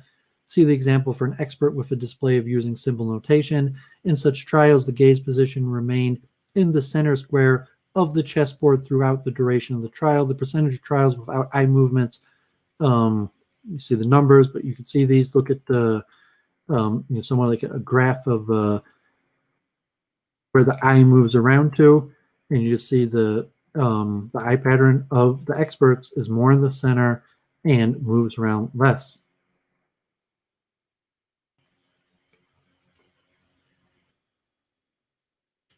Or we compare the spatial distribution fixation positions across groups. We computed proportion of fixations landing on squares containing chess pieces, henceforth referred to as proportion on pieces. The scattergrams with initial gaze positions excluded the middle and the top rows clearly indicate that experts made proportionally fewer fixations on pieces than did intermediate players and novices. The symbol notation resulted in fewer fixations on pieces than did the letter notation for experts and intermediate players, with the opposite case for novices, thus consistent with Chase and Simon's chunking hypothesis. In the check detection test, chess experts made fewer fixations than less skilled players and placed greater proportion of fixations between individual pieces rather than on pieces. The magnitude of these effects was stronger for the more familiar symbol notation than for the latter notation, demonstrating the experts' encoding advantage is related, at least in part, to their chess expertise rather than to a general perceptual superiority. So de Groot in 78, Chase and Simon 73 showed that chess masters had an advantage in immediate memory for chess-related information following a very brief exposure to an unfamiliar position. Our study extends these findings by showing that experts have an advantage in extracting perceptual information in an individual fixation. For check detection, a task that is well-defined and for which position uncertainty is minimized, an expert extracts the necessary interpiece relation from both foveal and parafoveal regions. The larger visual span of experts in this task results in fewer fixations per trial and a greater proportion of fixations between rather than on individual pieces. The combination of the gaze contingent window and the flicker paradigms introduced in the present study allow for a more direct and conclusive demonstration of perceptual superiority as a function of expertise in chess. Specifically, advanced chess skill attenuates change blindness by improving target detection in a meaningful but not scrambled chess configurations, and this effect is due to greater span size relative to lesser skilled players in the former but not the latter condition. For other findings, the semantic effects on change blindness, see other papers. Furthermore, the manipulation of notation in the check detection task, which kept the semantics constant while changing the surface representation of chess problem, and the manipulation of the configuration type of chess versus random in the flicker paradigm provided powerful demonstration of the effects of familiarity on perception, as has been found with other visual task context effects like word, letter, object, face, scene, superiority effects. So here's the result of the check detection. So you see the numbers of fixation is much less for the stronger players. And the amount of fixating on pieces. So if you look back here at this picture,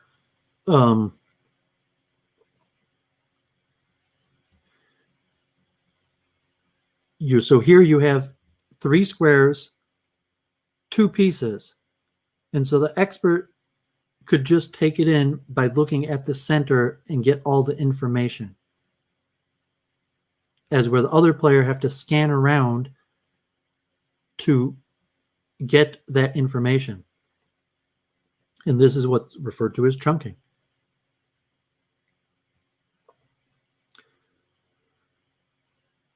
So finally, given the pivotal role played by eye movement paradigms in the study of reading skills, it is surprising that very few empirical studies have employed these techniques in chess. The present study illustrates that eye movement paradigms may prove invaluable in supplementing traditional measures of performance such as reaction time, accuracy, and verbal reports as a means for understanding human expertise in general and chess skill in particular. Okay, so I really like that study. So I got 4 people watching. Appreciate anyone tuning in. Hope this is benefiting people. Maybe some chess players will look at this. Okay, so let me see if I can finish a few shorter ones. So I'm not sure how much strength I have to go on today, but try a few more papers. This one definitely, look at this one. Let's look at this one.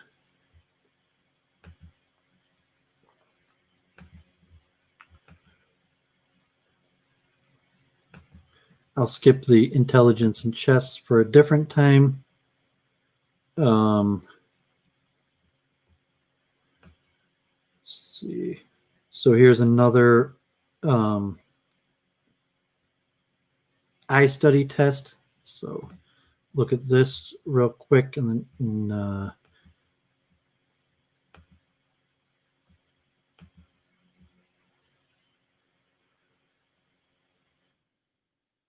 more David Lane. So this David Lane has a lot of interesting papers in biochemistry, so that I have to get through a different time. So let's see if I could do 3 or 4 more short ones. So let's read another David Lane paper and get more in depth about what we're talking about. Okay, the generality of levels of processing hypothesis and application to memory for chess positions. This is 1979, Lane and Robertson. So the generality of the levels of processing approach to memory was tested by using chess positions rather than words as stimuli. Experiment 1 compared recall following semantic orienting instruction, find the best move and determine which side has the advantage. Formal orienting instructions determine the number of pieces on light squares and the number of pieces on dark squares. And intentional learning instructions using 19 novice chess players as subjects. Formal orienting instructions produced poor recall than did either semantic orienting or intentional learning instructions, which yielded a similar level of retention. These results were replicated in experiment 2 with 16 tournament chess players. Chess ratings correlated with recall 0.82 under semantic orienting instruction, but only negative 0.15 under formal orienting instruction. It was concluded that the levels of processing framework has application outside the area of verbal learning. The levels of processing view of human memory holds that the durability of memory trace is determined chiefly by the level of cognitive analysis to which material is subjected. Shallow analysis, such as those which focus on physical aspects of stimulus, result in less permanent retention than deeper levels of processing which stress meaning. Tests of this theory have typically involved verbal materials and comparisons of retention under intentional and incidental learning instructions. For example, Hyde and Jenkins, 1969, found that incidental learning of words rated on a pleasantness dimension semantic orienting task was equal to that obtained under intention learning task. However, judging whether words contained either an E or a G, a formal non-semantic orienting task, resulted in very poor recall. Other studies have found consistently that formal orienting instructions produce poor recall than either semantic or intentional learning instructions, which yield similar levels of retention. Some recent work, however, has forced a modification of the original levels of processing position. 1975, Craig and Tolving reported that words processed To the same semantic level, it could be differentiated by the amount of stimulus elaboration induced through the incidental instructions, asked, for example, to indicate whether each stimulus word was or not illustrated of a designated semantic category. Subjects showed better retention for positive than for negative instances, since either decision would require semantic processing, but affirmation would involve more cognitive elaboration than rejection. It has been suggested that retention is enhanced by the richness of and complexity of operation carried out on the stimulus. The generality of the levels of processing theory would be enhanced if it could be shown to account for retention in settings other than those afforded by standard verbal learning paradigms. One task that has been proved useful for the study of other human information processing phenomenon is the game of chess.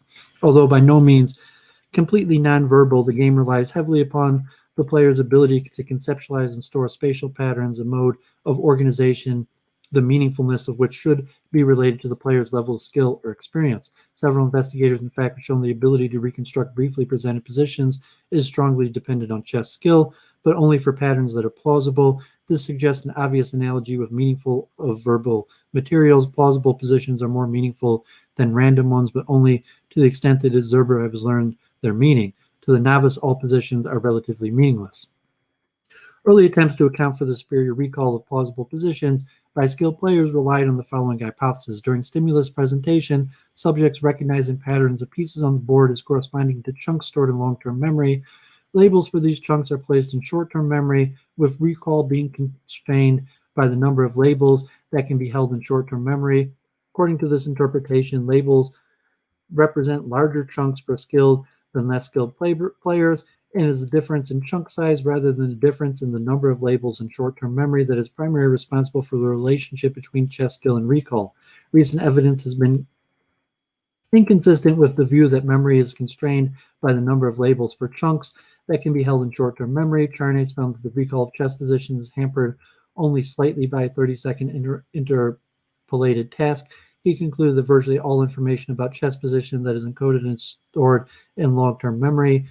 Further, Frey and Adesman found that two chess positions can be remembered nearly as well as one. As these studies cast doubt on the interpretation of memory for chess positions presented by Chase and Steinman, it appeared reasonable to consider the phenomenon within the framework of levels of processing theory, particularly as modified to incorporate stimulus elaboration. Present research, therefore, was designed to test the hypothesis that memory for chess positions is a function of the depth of processing and particularly the richness of the stimulus elaboration afforded by the combination of the task and skill condition. Two studies were carried out. The first, an adaptation of the Hayden-Jenkins paradigm aimed at testing the levels of processing notation. The second, a correlation study, dealt with the skill level hypothesis. So I'll let people more interested on their own read through this, but see the results of experiment 1 were replicated in experiment 2. The inspection of table 1 again reveals that retention in the formal oriented condition was lower than retention in either the semantic oriented condition or the internal condition, while retention in the semantic orienting and intentional condition was almost identical. As can be seen in figure 1, the relationship between UFC rating and recall was quite substantial for the semantic condition, while there was no statistical reliable relationship in the formal condition. The difference between correlations was significant. The result of experiment 2 indicated that the relationship between oriented instruction and retention is quite robust, holding for amateurs as well as novice chess players. There is every reason to believe the same results would be found in experiment with master strength players. The failure to find a relationship between chess skill and recall under formal oriented instruction parallels the finding by Chase and Simon of no relationship between chess skill and memory for random positions. Only when subjects are able to perceive the 64 squares in various pieces as a meaningful configuration does the player with better understanding of chess show any superiority. So the regression figure 1, recall versus rating for semantic orienting and formal orienting. The dark line for semantic and the dotted line open circles for formal, and you see very little correlation between rating for formal orienting, but a strong correlation to rating and semantic. So these data, in conjunction with those of Charnes in 76 and Frey and Adelsman, provide strong evidence against Chase and Simon's explanation of the relationship between playing strength and recall. A long-lasting representation of chess positions appears to be generated very quickly. The level of recall shown by the amateur player in the present experiment was quite remarkable. After viewing 2 chess positions for a total of 12 seconds each and performing a demanding spatial visualization test as an intervening task, subjects were able to correctly place over 70% of the pieces. Clearly more than short-term memory is involved. We believe that in addition to being familiar with more patterns of chess pieces, stronger chess players are better than less able players at integrating familiar configurations into a coherent whole. Schemata for a chess position can be expected to play an important role in subsequent recall, just as schemata of a short story appear to be important for both its summarization and recall. Consistent with the view is the fact that one position of the master strength players studied in Chase and Simon had trouble recalling was the one in which this player complained that he could not get a sense of the position. The semantic orienting task, but not the formal orienting task, used in the present experiments would seem to be conducive to the formation of schemata and thus provide the stronger player with an opportunity to utilize his superior understanding of the game. We recently learned a study by Golden, who also found better retention following a semantic than a formal orienting task. The present experiments of those in Golden serve as independent replications of that phenomenon. The 2 most important findings of the present study, however, were not obtained by Golden.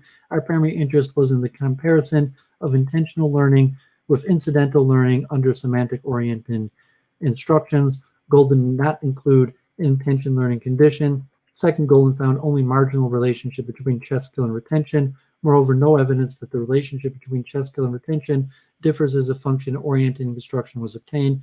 The failure of Golden to find the interaction between chess skill and oriented instruction evidence in the present study may have resulted from low power due to the fact that there were only 3 subjects in each of the 3 groups, low power due to breaking up a continuous variable into discrete categories, and a ceiling effect as suggested by Golden resulting from the use of recognition rather than recall as a measure of retention. Lockhart argued that the database for a theory of memory should be established by viewing memory as a byproduct of the cognitive perception functioning. We believe the present results contribute to the establishment of such database by demonstrating that principles derived from the study of verbal learning can be applied successfully to very different stimuli, namely chess positions. The next step is to consider what is about cognitive perceptual operations that influences memory for the semantic orienting task used in the present experiments. One possibility is that it induces the subject to integrate the position in an organized and meaningful whole. So this study will become more important in the future. So we got 6 people tuning in. Appreciate that. Although not much activity in the chat. So a lot of these are very complicated, and I'm going to come back to these. So I got a lot of stuff to cover. So let's look at another study on eye movement, and I'll try to go through this one quickly because a lot of it, some of the same author, the Rheingold. So this one is from the Journal of Vision. Chess players' eye movement reveal rapid recognition of complex visual patterns, evidence from chess-related visual search task. 2017. To explore the perceptual component of chess expertise, we monitored the eye movement of expert and novice chess players during chess-related visual search tasks that tested anecdotal reports that key differentiator of chess skill is the ability to visualize the complex moves of the knight piece. Specifically, chess players viewed an array of 4 minimized chessboards, and they rapidly searched for the target board that allowed a knight piece to reach a target square in 3 moves. On each trial, there was only one target board, the yes board, and the remaining lure boards. The knight path was blocked on either the first move, the second move, with more difficult as evidence that chess experts can rapidly differentiate complex chess-related visual patterns. The experts, but not the novices, showed longer first fixations during durations on the yes board relative to the difficult no board. Moreover, as hypothesized, the task strongly differentiated chess skill. Reaction times were more than 4 times faster for the expert relative to the novices, and reaction times more correlated with within-group measures of expertise. These results indicate that the key component of chess expertise is the ability to rapidly recognize complex visual patterns. Introduction. So, the hallmark of visual expertise in many domains is the ability to rapidly recognize complex domain-related visual patterns. This remarkable perceptual skill of experts is illustrated by expert radiologists who can detect abnormalities in chest x-rays that were briefly presented for only 200 milliseconds, by airport security officers who can rapidly locate potential threats and briefly present x-ray images and baggage items, and by orthodontists who show an enhanced ability to make judgments about facial symmetry. Similarly, there's a long history of using chess to explore the perceptual aspects of visual expertise. The chess domain provides a window into the limits of human perceptual and cognitive abilities because it constitutes a complex and challenging task environment that permits carefully controlled and ecologically valid experimental manipulations. In addition, chess is an ideal domain for studying human expertise because it incorporates an official rating system for objectively quantifying the levels of expertise. And chess players may vary widely in terms of many characteristics, including the age and skill level. Given the importance of perceptual expertise in many fields, the goal of the present study was to further explore the ability of expert and novice chess players to rapidly detect complex visual patterns using novel experimental paradigm. Accordingly, we will begin by briefly reviewing prior work on the perceptual skill in the domain of chess, and we will then introduce the paradigm used in the present study. Some of the strongest evidence for the perceptual component of chess expertise comes from de Groot, 1946, pioneering work showing that chess experts have a remarkable ability to reproduce briefly presented chess positions. Extending the work by de Groot, Chase, and Simon also demonstrated that chess experts have much better recall than novices for briefly presented chess game positions, but there are very little difference between experts and novices if the chess players were shown random configuration of chess pieces instead of game positions. More recent work has shown that the random configuration conditions produced small but reliable expert-novice differences, but the small expertise effects in these conditions are likely due to occasional presence of familiar configuration in random positions. To explain the perceptual advantage of chess experts, Chase and Simon argue the remarkable performance of experts was due to extensive experience with domain-specific visual configurations rather than from a more general superiority of perceptual or cognitive abilities. Specifically, Chase and Simon advanced the hypothesis that chess experts acquire memory representation of chunks of chess-related visual information, groups of chess pieces, which are supplemented by larger memory structures called templates. According to the chunking and template theory, chess experts acquire memory structures over the course of many hours of practice, and these memory structures facilitate performance by enabling experts to rapidly encode chess configurations and by activating advantageous strategies in moves. Moreover, as discussed by Reingold, Charnes, Schutidis, and Stamp, in Reingold and Charnes, 2001-5, one of the mechanisms that support the efficient performance of experts is their ability to process chess relations automatically in the parallel, which is consistent with findings that chess configurations can produce Stroop-like interference.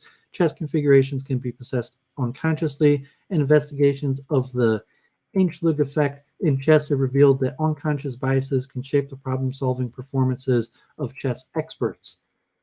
I hope to get more into these, as I mentioned the idea that some of these, I've been foreshadowing some of these things. Consistent with theoretical frameworks advanced with de Groot, Gobet, Chase, and Simon, chess experts display a wide range of perceptual advantages that are predicted by chunking and template theory.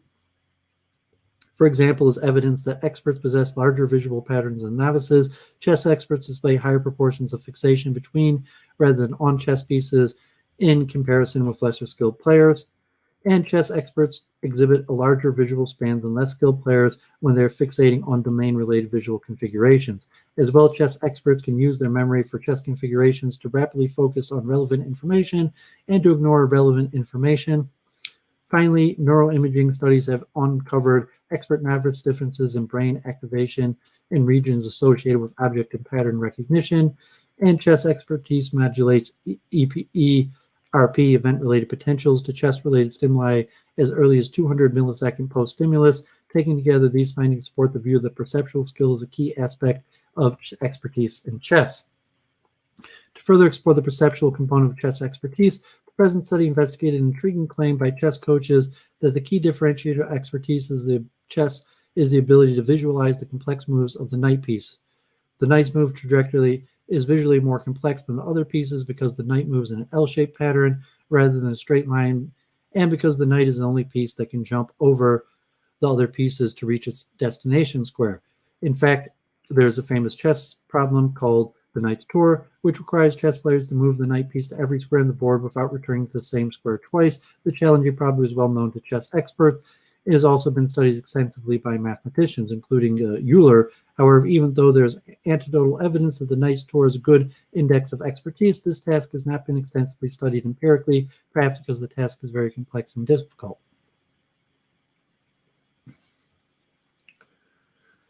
So here, the present study they're going to do with the knight moves and their data on how people do. So it's similar to the study we just read from one of the same author back in 2010 in the fixation time. So people more interested, encourage them to read through the study, and you can see the figures, the experts and novices with the reaction time and rating. So here you have experts, ELO rating, and reaction time going down significantly, exponentially going down with rating. And novices, you have reaction time with hours of practice. That reaction time significantly going down with hours of practice. And so to investigate the perceptual component of chess expertise, the present study introduced a novel laboratory chess task that was a variant of the famous knight tour chess problem. Critically, this task revealed that relative to novices, the chess experts showed faster recognition of complex visual patterns. The experts' first fixation durations were longer in the target boards in which the knight could reach the target square in 3 moves, relative to the lure boards in which the path of the knight was blocked in the second move towards the target square.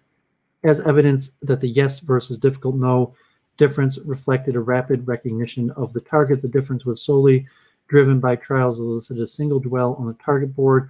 Furthermore, as evidence that the level of complexity of the discrimination was an important boundary condition for this effect, we did not observe any expertise differences when we compared first fixation durations with an easier baseline discrimination between a yes condition and the lower boards in which the knight's path was immediately blocked on the first move. This pattern of rapid differentiated by experts between complex visual patterns during the very first fixation on the board is truly impressive. In addition to revealing rapid recognition of the targets, the knight task is demonstrated dramatic expertise effects on reaction times, and more important, the knight's task was sensitive enough to capture differences within groups. Figure 5 performance on the knight task was correlated with other measures of chess expertise, like ELO rating of the experts and the number of hours practiced by novices. These correlations occurred even though the present study samples of experts had a restricted rating range. Moreover, compared with the previous chess laboratory task, the knight task produced expert-novice differences that were even more dramatic. For example, whereas the knight task produced reaction times that were more than 4 times longer for novices than experts, and check detection task produced reaction times that were twice as long for novices than experts. Thus, the knight task provides a promising methodological tool for studying individual differences in chess expertise. The above findings from the knight task are consistent with the theoretical perspective that perceptual skill is a key aspect of chess expertise. For review, in addition, the strong manipulation of complexity of the present study produced evidence that is consistent with prior work demonstrating large expertise effects of ERPs to chess-related stimuli, the function of chess complexity. Taken together, these results support the predictions of the chunking and template theories that increase is in complexity will amplify expertise differences because presumably experts can use their memory for domain-related configurations to compensate for increases in complexity.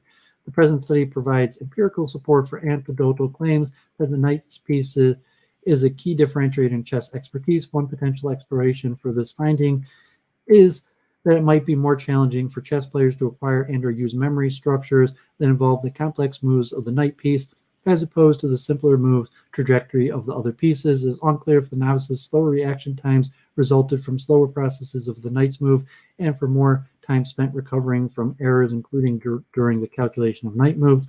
Future work could explore variants of the knight task in more detail, with the goal of pinpointing the exact source of the novice's difficulty with the moves of the knight piece.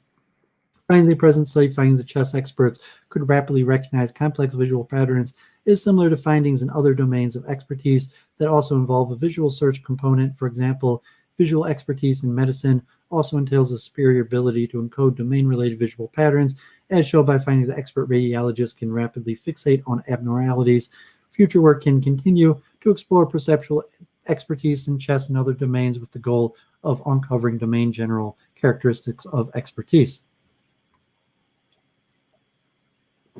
Okay, so definitely going to return to some of these, and now you're getting more into the studies that are going to be more related to Duvid's theories on the hard problem of consciousness, mainly the multiple truth hypothesis, and also I'm going to eventually bring back in the cognitive dissonance into this theory.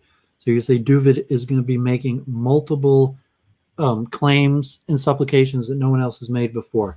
But in order to do that, I need to review the current state of the evidence. So now we're getting into pretty heavy duty, modern state, neurology, scientific testing, all the areas of current science and human wisdom on these fields up to date.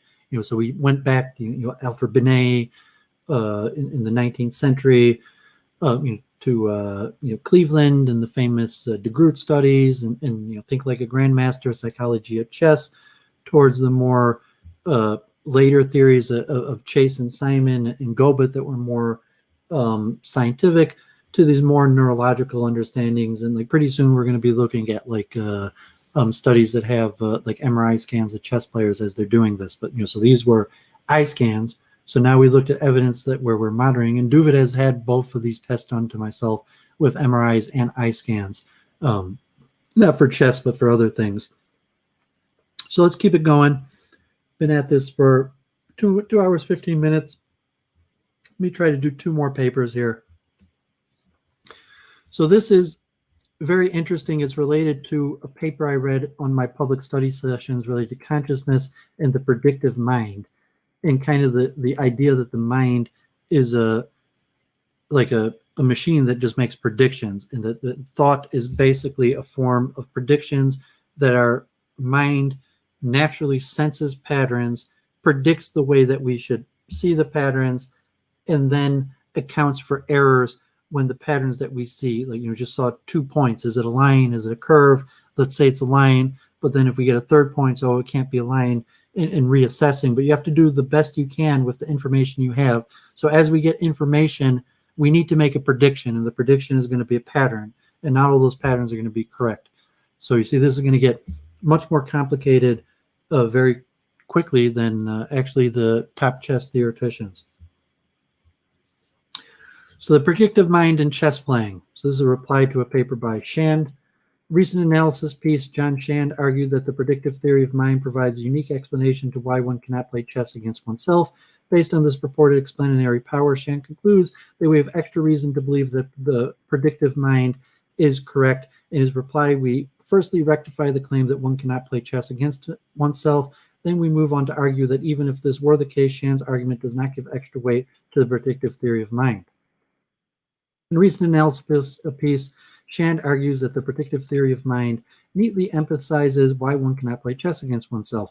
Based on this purported explanatory power, Shand draws an inference of the best explanation to conclude that we have an extra reason to believe the predictive theory of mind is correct. In what follows, we first rectify the claim that one cannot play chess against oneself. Then we move on to argue that even if this were the case, Shand's inference does not give extra weight to the predictive theory of mind.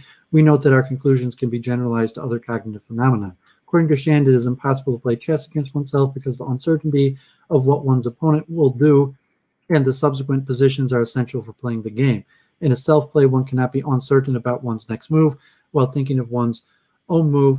It is simply impossible not to know what one is very likely going to do in reply to it. Thus, chess is essentially represented as a prediction game. In Shand's argument, chess is about thought battling uncertainty in the millions of possible permutations and variations, and extending from the position chess involves. First, we observe that many chess players, including grandmasters, as well as the one author of this reply, do sometimes play against himself. The famous grandmasters and world champion David Bronstein played a beautiful game against himself while sleeping, becoming famously Bronstein's dream game. This game also has significant point of view of chess opening theory.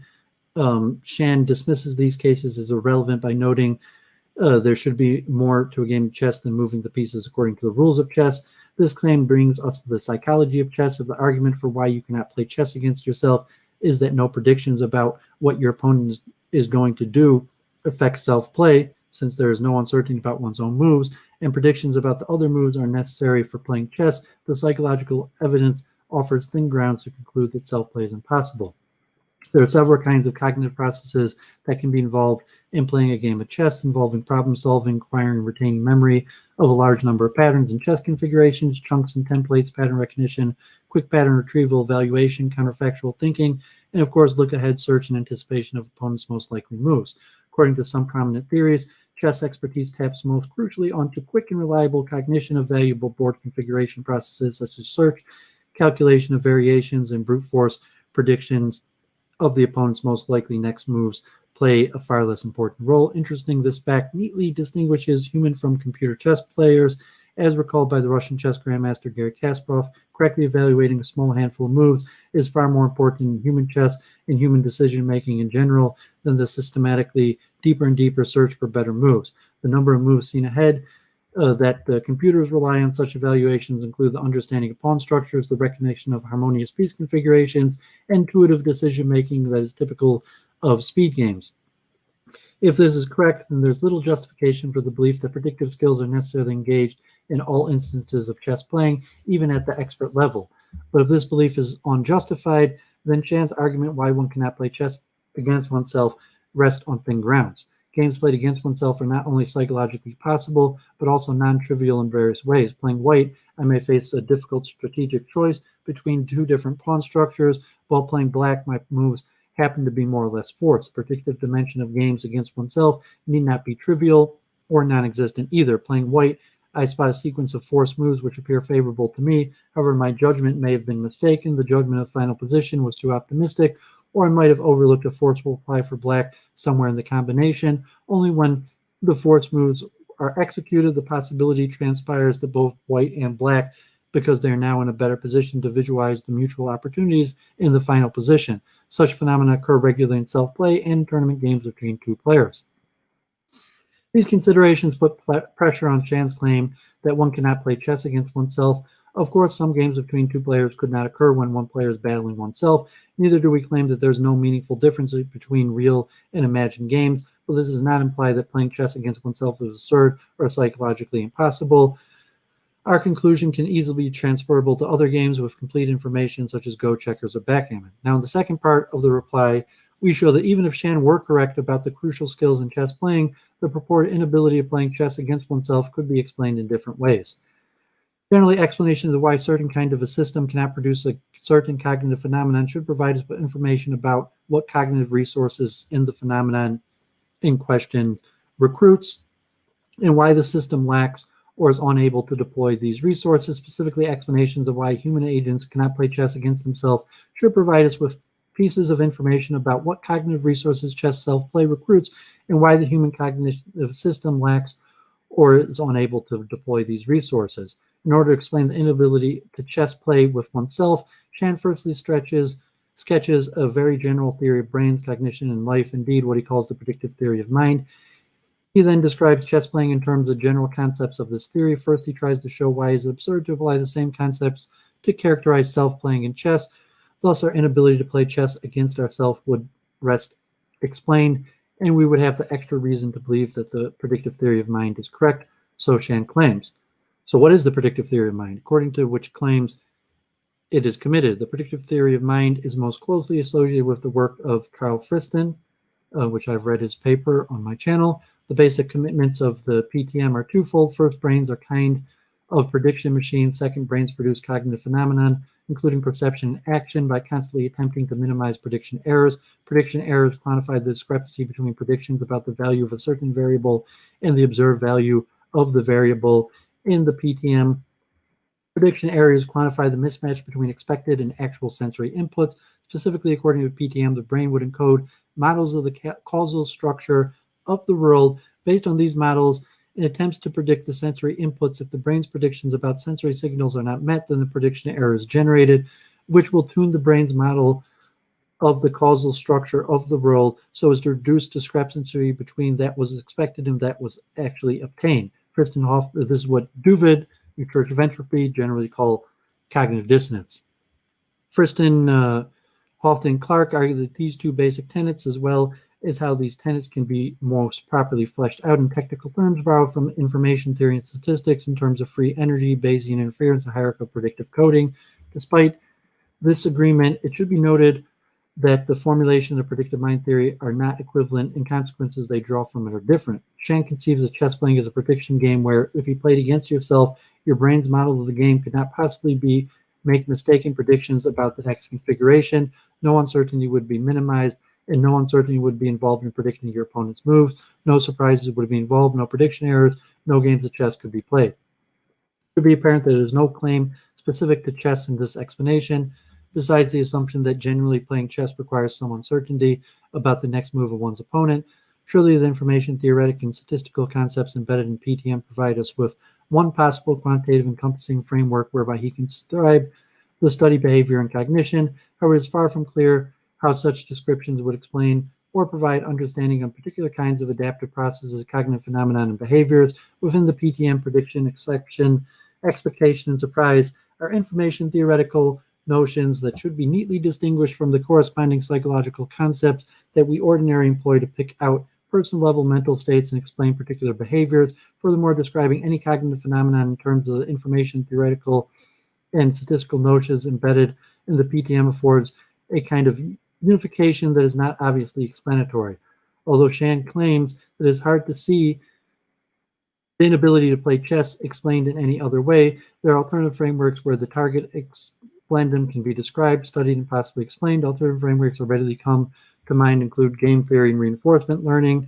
Here's one possible sketchy explanation of why humans are allegedly unable to play chess against themselves, cashed out in terms of theory and reinforcement learning. One basic model of chess is that a tree search problem where each state and particular board configuration of the available actions correspond to legal moves available to a player at a certain time. Looking forward at the end of the game and apply backwards induction to find a solution is intractable. Player needs an evaluation function which takes an input of the current state of the game and outputs and estimates the goodness of that state. As the ordinary goal of a game of chess is to win the game, the goodness of the state is defined in terms of the expectation or likelihood to win the game, making some move from that position.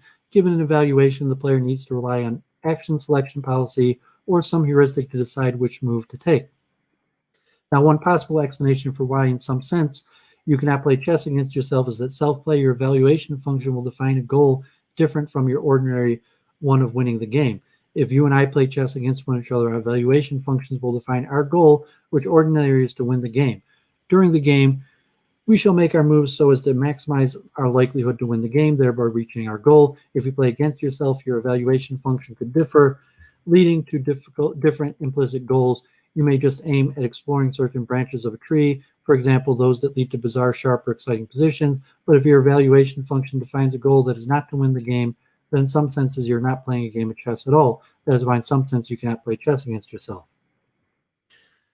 The point of this sketchy explanation is to show that there are alternative frameworks whereby the target phenomenon, the inability to play chess against oneself, can be described, studied, and possibly explained. Chard's inference to the best or only explanation which he takes to be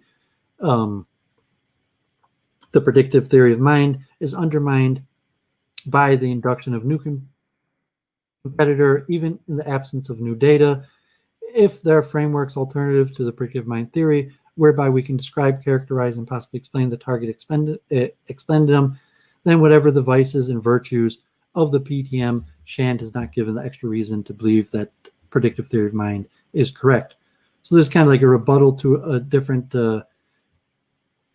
paper, but it explains some of these theories and it's kind of foreshadowing the direction which Duvid is going to take these studies. So let's look at this one final paper, go further on blindfold study, and then I'll probably call it a day. You can see all these other papers up.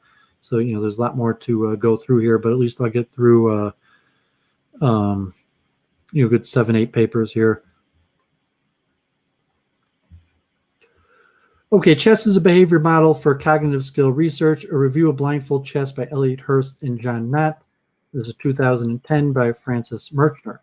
The multifaceted work on chess played without sight of the pieces is a sophisticated psychological examination of the topic of chess skill and in general, including a detailed and comprehensive historical account This review built on Hearst and Knott's assertion that chess can provide a uniquely useful model for research on several issues in the area of cognitive skill and imagery.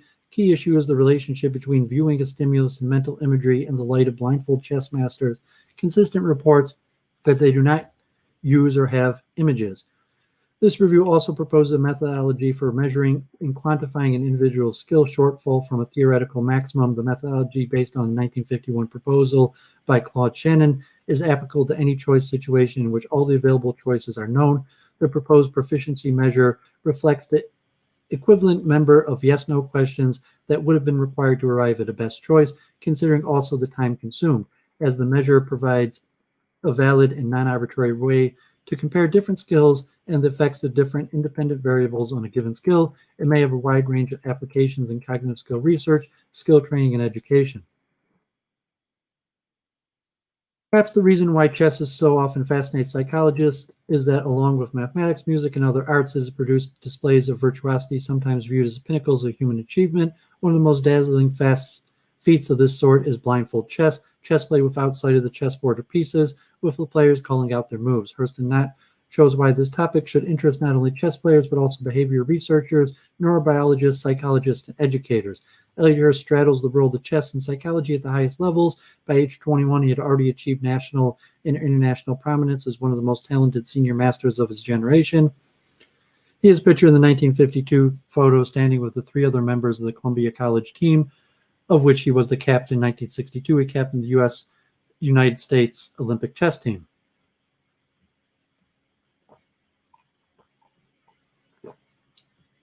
Hearst did his graduate work at Columbia University under Professor Schoenfeld, and then achieved prominence once again, but this time as a behavioral researcher, while a professor at University of Missouri, Indiana University, UC Berkeley, Columbia University, University of Arizona. The author, John Knott, is a lifelong researcher and prominent authority of blindfold chess. The book clearly stands as a definitive compendium on the topic of blindfold chess. Chess players have already expressed admiration for the depth of his scholarship, including the author's painstaking and masterful analysis of 444 historically significant blindfold chess games as psychologically flavored biographical sketches of history's greatest blindfold chess masters.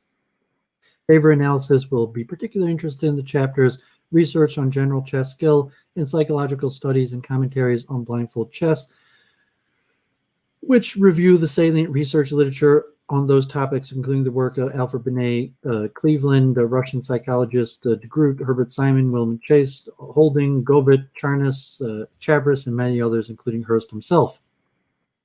The chess is a unique research model. The book draws attention to a number of issues in the realm of cognitive behavior that receive little attention in the behavior analytical literature, possibly for lack of methodology with which to address them. The features of chess that should make it interesting to behavior analysis as a model for cognitive behavior research are these.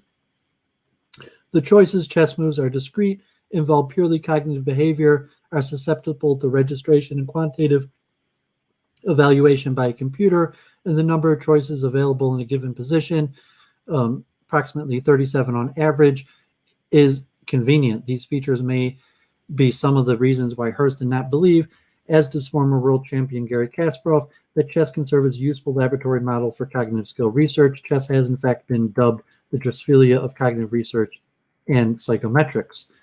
The present review attempts to show how the above-listed features of chess provide a research methodological applicable to a wide range of problems whose investigation require quantitative measurements of skill and knowledge. The notable findings in the review of literature, Hearst did not document a number of notable conclusions that may surprise chess players and non-chess players alike.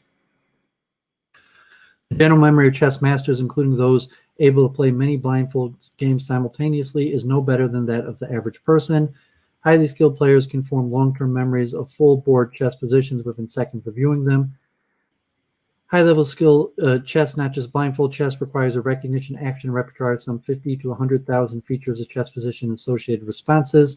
Some of the strongest masters find the actual sight of a chess position to be more distracting than helpful when thinking ahead during a game.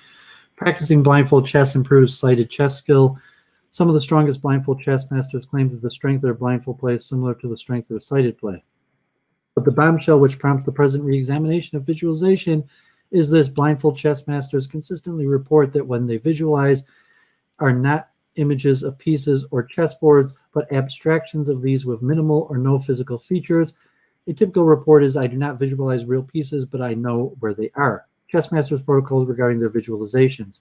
The 14 or so blindfold champions quoted by Hearst and Knott describe what they do in these terms: no mental pictures, abstract knowledge, I know where the pieces are, only an abstract type of representation, only relationship, no real picture, the significance of a piece, knowing what combination our plan is in progress, lines of force, pieces are only friend or foe, carriers of particular actions, sort of formless visions of the position, and so forth.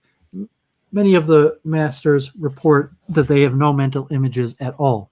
Such introspective reports and protocols regarding private events and processes generally tend to be accorded low status as behavioral data, but here may be an instance where such protocols, given their consistency, number, and relative clarity, need to be taken into account. Several of the blindfold champions also explain that what is essential for blindfold chess skill is fluent knowledge of the color name of each of the chessboard's 64 squares and the length of intersection squares of all the diagonals. Hearst and Knott added that geometric knowledge of the chessboard presumably underlies what an expert blindfold player means when he talks about visualizing lines of force and powers of a piece rather than seeing actual pieces and colored squares in the mind's eye. Viewing and visualizing. These reports point to the need for a detailed examination of the relationship between viewing, in the sense of contemporaneous perception of external stimuli with light falling on the retina, and the behavior generally referred to as visualization or mental imagery. What do the two types of behavior have in common, and how do they differ?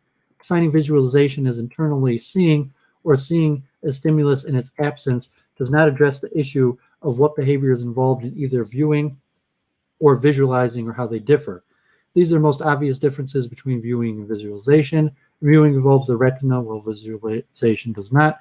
Viewing is associated with a contemporaneous exteroceptive stimulus, while visualization is not. Viewing permits the stimulus to be scanned and interrogated regarding even its most unimportant details, like color, shape, size, and surface characteristics of the chess pieces, the sources, the level of illumination, while visualization does not. The image conjecture, an illusion. Image conjecture is a term I apply to the widespread belief that one can have an image in the sense of a reproduction, copy, retrieval, or reconstitution of the image optical attributes. Actually, he quotes Koslin, Thomas, and Gaines. You mentioned Koslin is the famous chess player Jeffrey Epstein's buddy, and I hope to look at this whole 200 Frontiers mental imagery by Stephen Koslin, who was most famous now for his connection to the well-known chess player Jeffrey Epstein. Okay, so the image conjecture. Okay, so in the sense of reproduction, copy, retrieval, or reconstitution of the image optical attributes, Koslin, without actually viewing an extraceptive visual stimulus, this view may be based on, in part, on the faulty reasoning that retinal images can be transmitted to the brain in full detail and then seen. It may also be based on large part on our subjective experience, the powerful introspective illusion that we see an eternal image in the mind's eye. When applied to chess, the image conjecture would imply that blindfold masters have internal images of chess positions, but their protocols clearly state that they do not. The proposed conceptualization may seem radical. It rejects the common premise implied in much of the psychology and neuroscience literature that mental imagery, visual imagery, and representation is so elemental and self-evident as to not require further definition or examination. The alternative view offered here and developed in the sections that follow is that seeing can only occur in the sense of viewing, where a visual stimulus can be scanned and interrogated and can not occur in mental imaging, visualization, and seeing with the mind's eye, none of which permits scanning interrogation. The proposed conclusion is that such visualization behavior actually consists exclusively on the recall of previously acquired concepts drawn from a pre-existing behavior repertoires.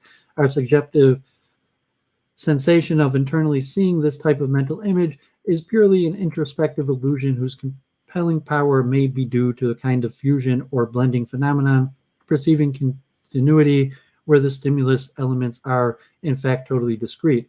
Other examples of this type of illusion are perception of smooth continuous motions when we see the discrete still frames of a movie, the frames being analogous to the recall concepts or illusion of a likeness of a face when viewing a digitalized array of relatively small number of square, black, white, and gray pixels.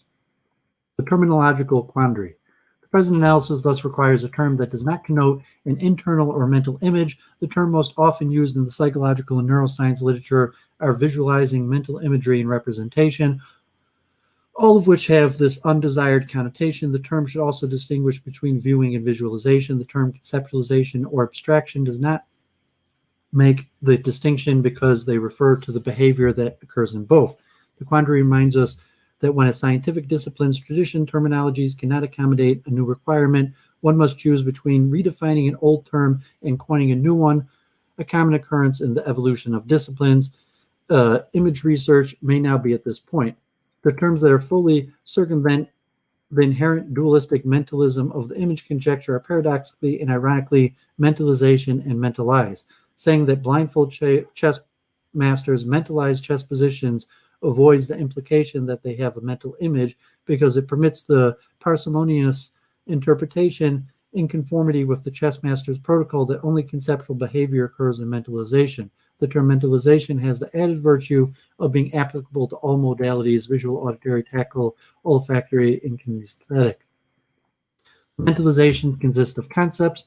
The present formulation is based on the behavior analytical concept of concept, defined as a discrimination between classes and generalization within classes. Thus, a conceptual triangle may be outlined or not, filled in or not, of any color or size, right, acute, or obtuse, verbally defined, or a compound of all these attributes. The concept of a familiar person may include features, clothing, facial expressions, or a compound of all these. Similarly, when chess masters mentalize a chess position, they conceptualize certain of its relational and dynamic attributes. The range and diversity of concepts, including abstract ones and chained concepts referred to as skills, are as great as our behavior repertoire itself, which includes all of our knowledge and memories, and these may be linked to different sensory modalities and combinations of them. Concepts linked to visual modality include not only the basic hardwired vocabulary of vision concepts, edges, brightness, colors, contrast, movements, distances to and between objects, directional locations, but also the multiple synthetic complex human counterparts of the chick's innate concept of the overhead silhouette of a hawk can range from fast-learned concepts to more slowly learned ones like written words. Perhaps the richness of our repertoires of visual concepts contributes to the illusion of an internal image, the illusions that may render somewhat counterintuitive the notion that mentalizations can be accounted for fully by concepts that are drawn exclusively from existing behavior repertoire. An incidental methodological bonus of viewing mentalizations are consistent entirely of such concepts is that doing so brings into the purview of the behavioral disciplines related to the conceptualization of learning, including equivalence research, relational framework, skill training. Scanning, interrogation process of viewing. There's ample evidence from tachystoscopic and other studies that subjects retain quasi-photographic images, somewhat like after images known as iconic memory, for approximately a quarter of a second after exposure to visual stimuluses. During this brief time, such images can be scanned and interrogated almost as if they were viewed stimuli. The biological phenomenon may have its evolutionary roots in locomotion behavior, which necessitates short-term recall of the features of terrain being traversed. It may also play a role in reading, listening, and scanning. Scanning and interrogation behavior that occurs in viewing involves eye movements that focus successfully or on iconically retained small images, largely those subtended by the fovea. The cues that guide eye movement to the successive focus area provided mainly by peripheral vision. The iconic memories of the cascading succession of small focus areas permit them to be blended into mosaic images sufficiently complete and coherent to be perceived as meaningful stimuli. Without iconic memory, such blending would not be possible. Some features of such viewed images may be retained in longer-term memory as concepts when attention is somehow directed at them. An instruction or other type of contingency generates the behavior of scanning for a particular feature. An encountered stimulus feature is recognized as significant based on the learning history. Those are cases in which stimulus features may be conceptualized and retained in long-term memory. Conceptualizing in viewing and mentalizing. Some conceptualization can occur in either viewing or mentalizing, and some can occur only in mentalizing. Conceptualizations that can occur in viewing when scanning and interrogating the stimulus might take such forms as a fly just landed on the tip of a brown cow's white left ear, or you are frowning. If these same conceptualizations were to occur in the mentalizing, they would not be the result of scanning. They would be drawn from the behavior repertoire in chess. If the conceptualization queen are still on the board occurred in viewing a position, it would result from scanning and interrogation of the chessboard. If it occurred in mentalization, it would be imported from the repertoire. Some concepts have physical embodiments that can be viewed, and some do not.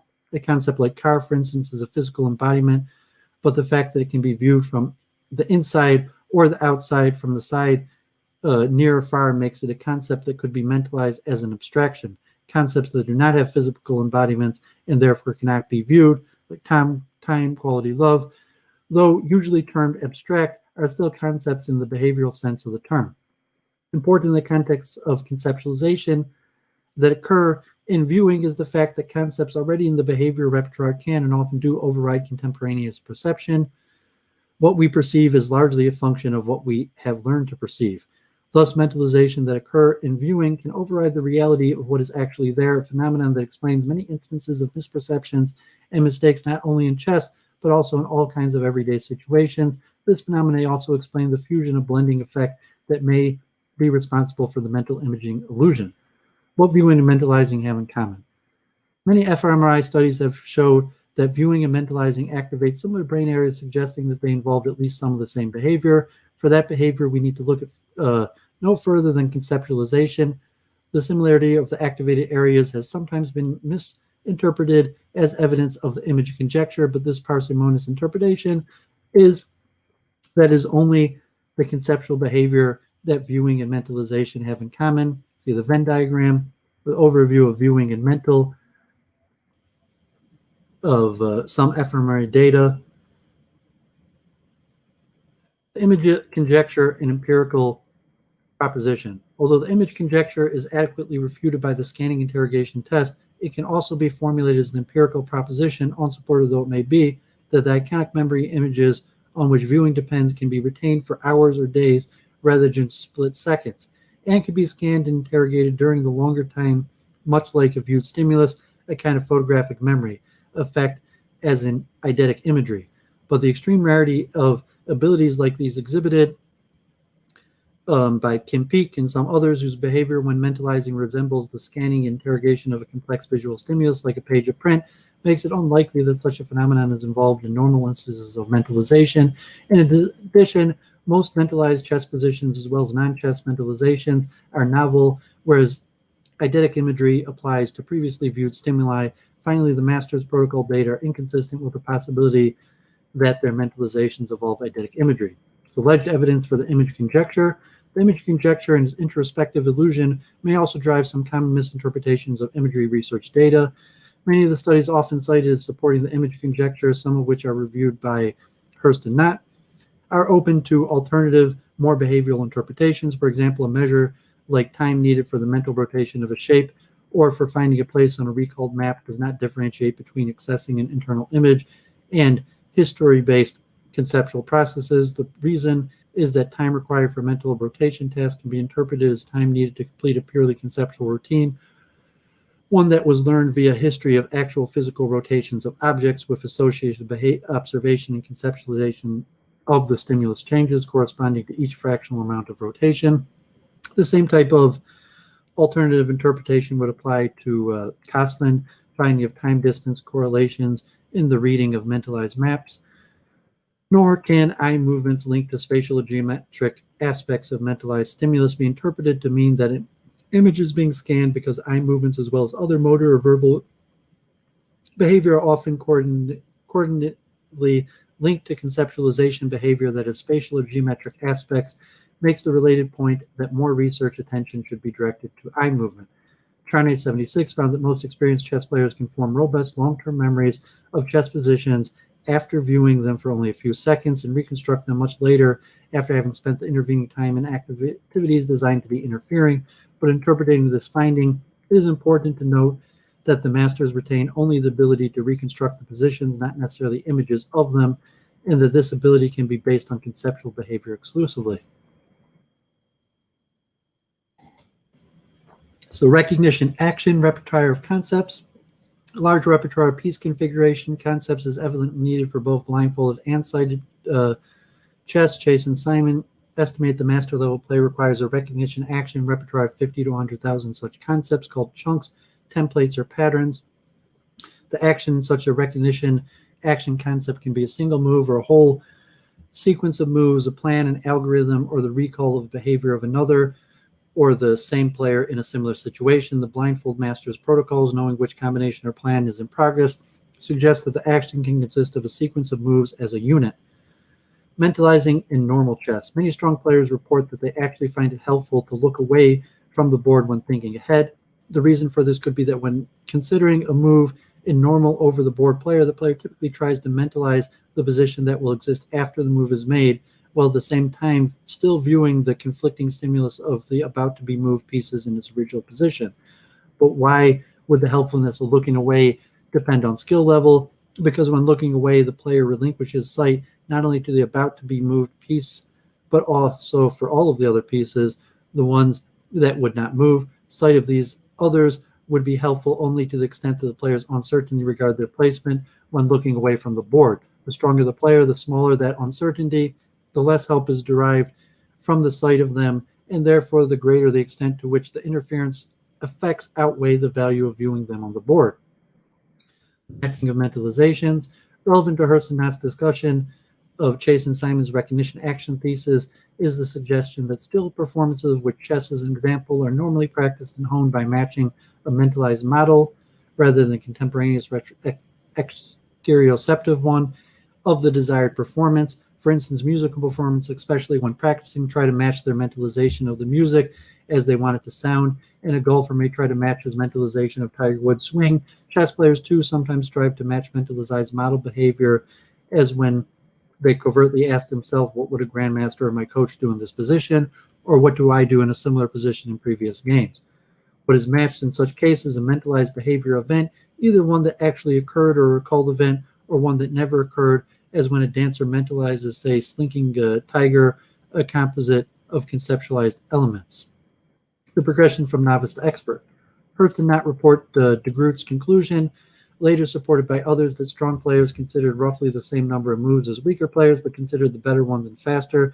The explanation may be the same as the one offered by the motor performance literature for the changes that occur performance progresses from novice to expert due to learning and practicing. Performance components that function independently and separate in the novice performance become linked and integrated into increasingly effective functional units, but the number of such functional units does not change, only their internal makeup and organization changes. A summary of the literature regarding this process, which has been described in the development of coordinative structures, is provided in other studies.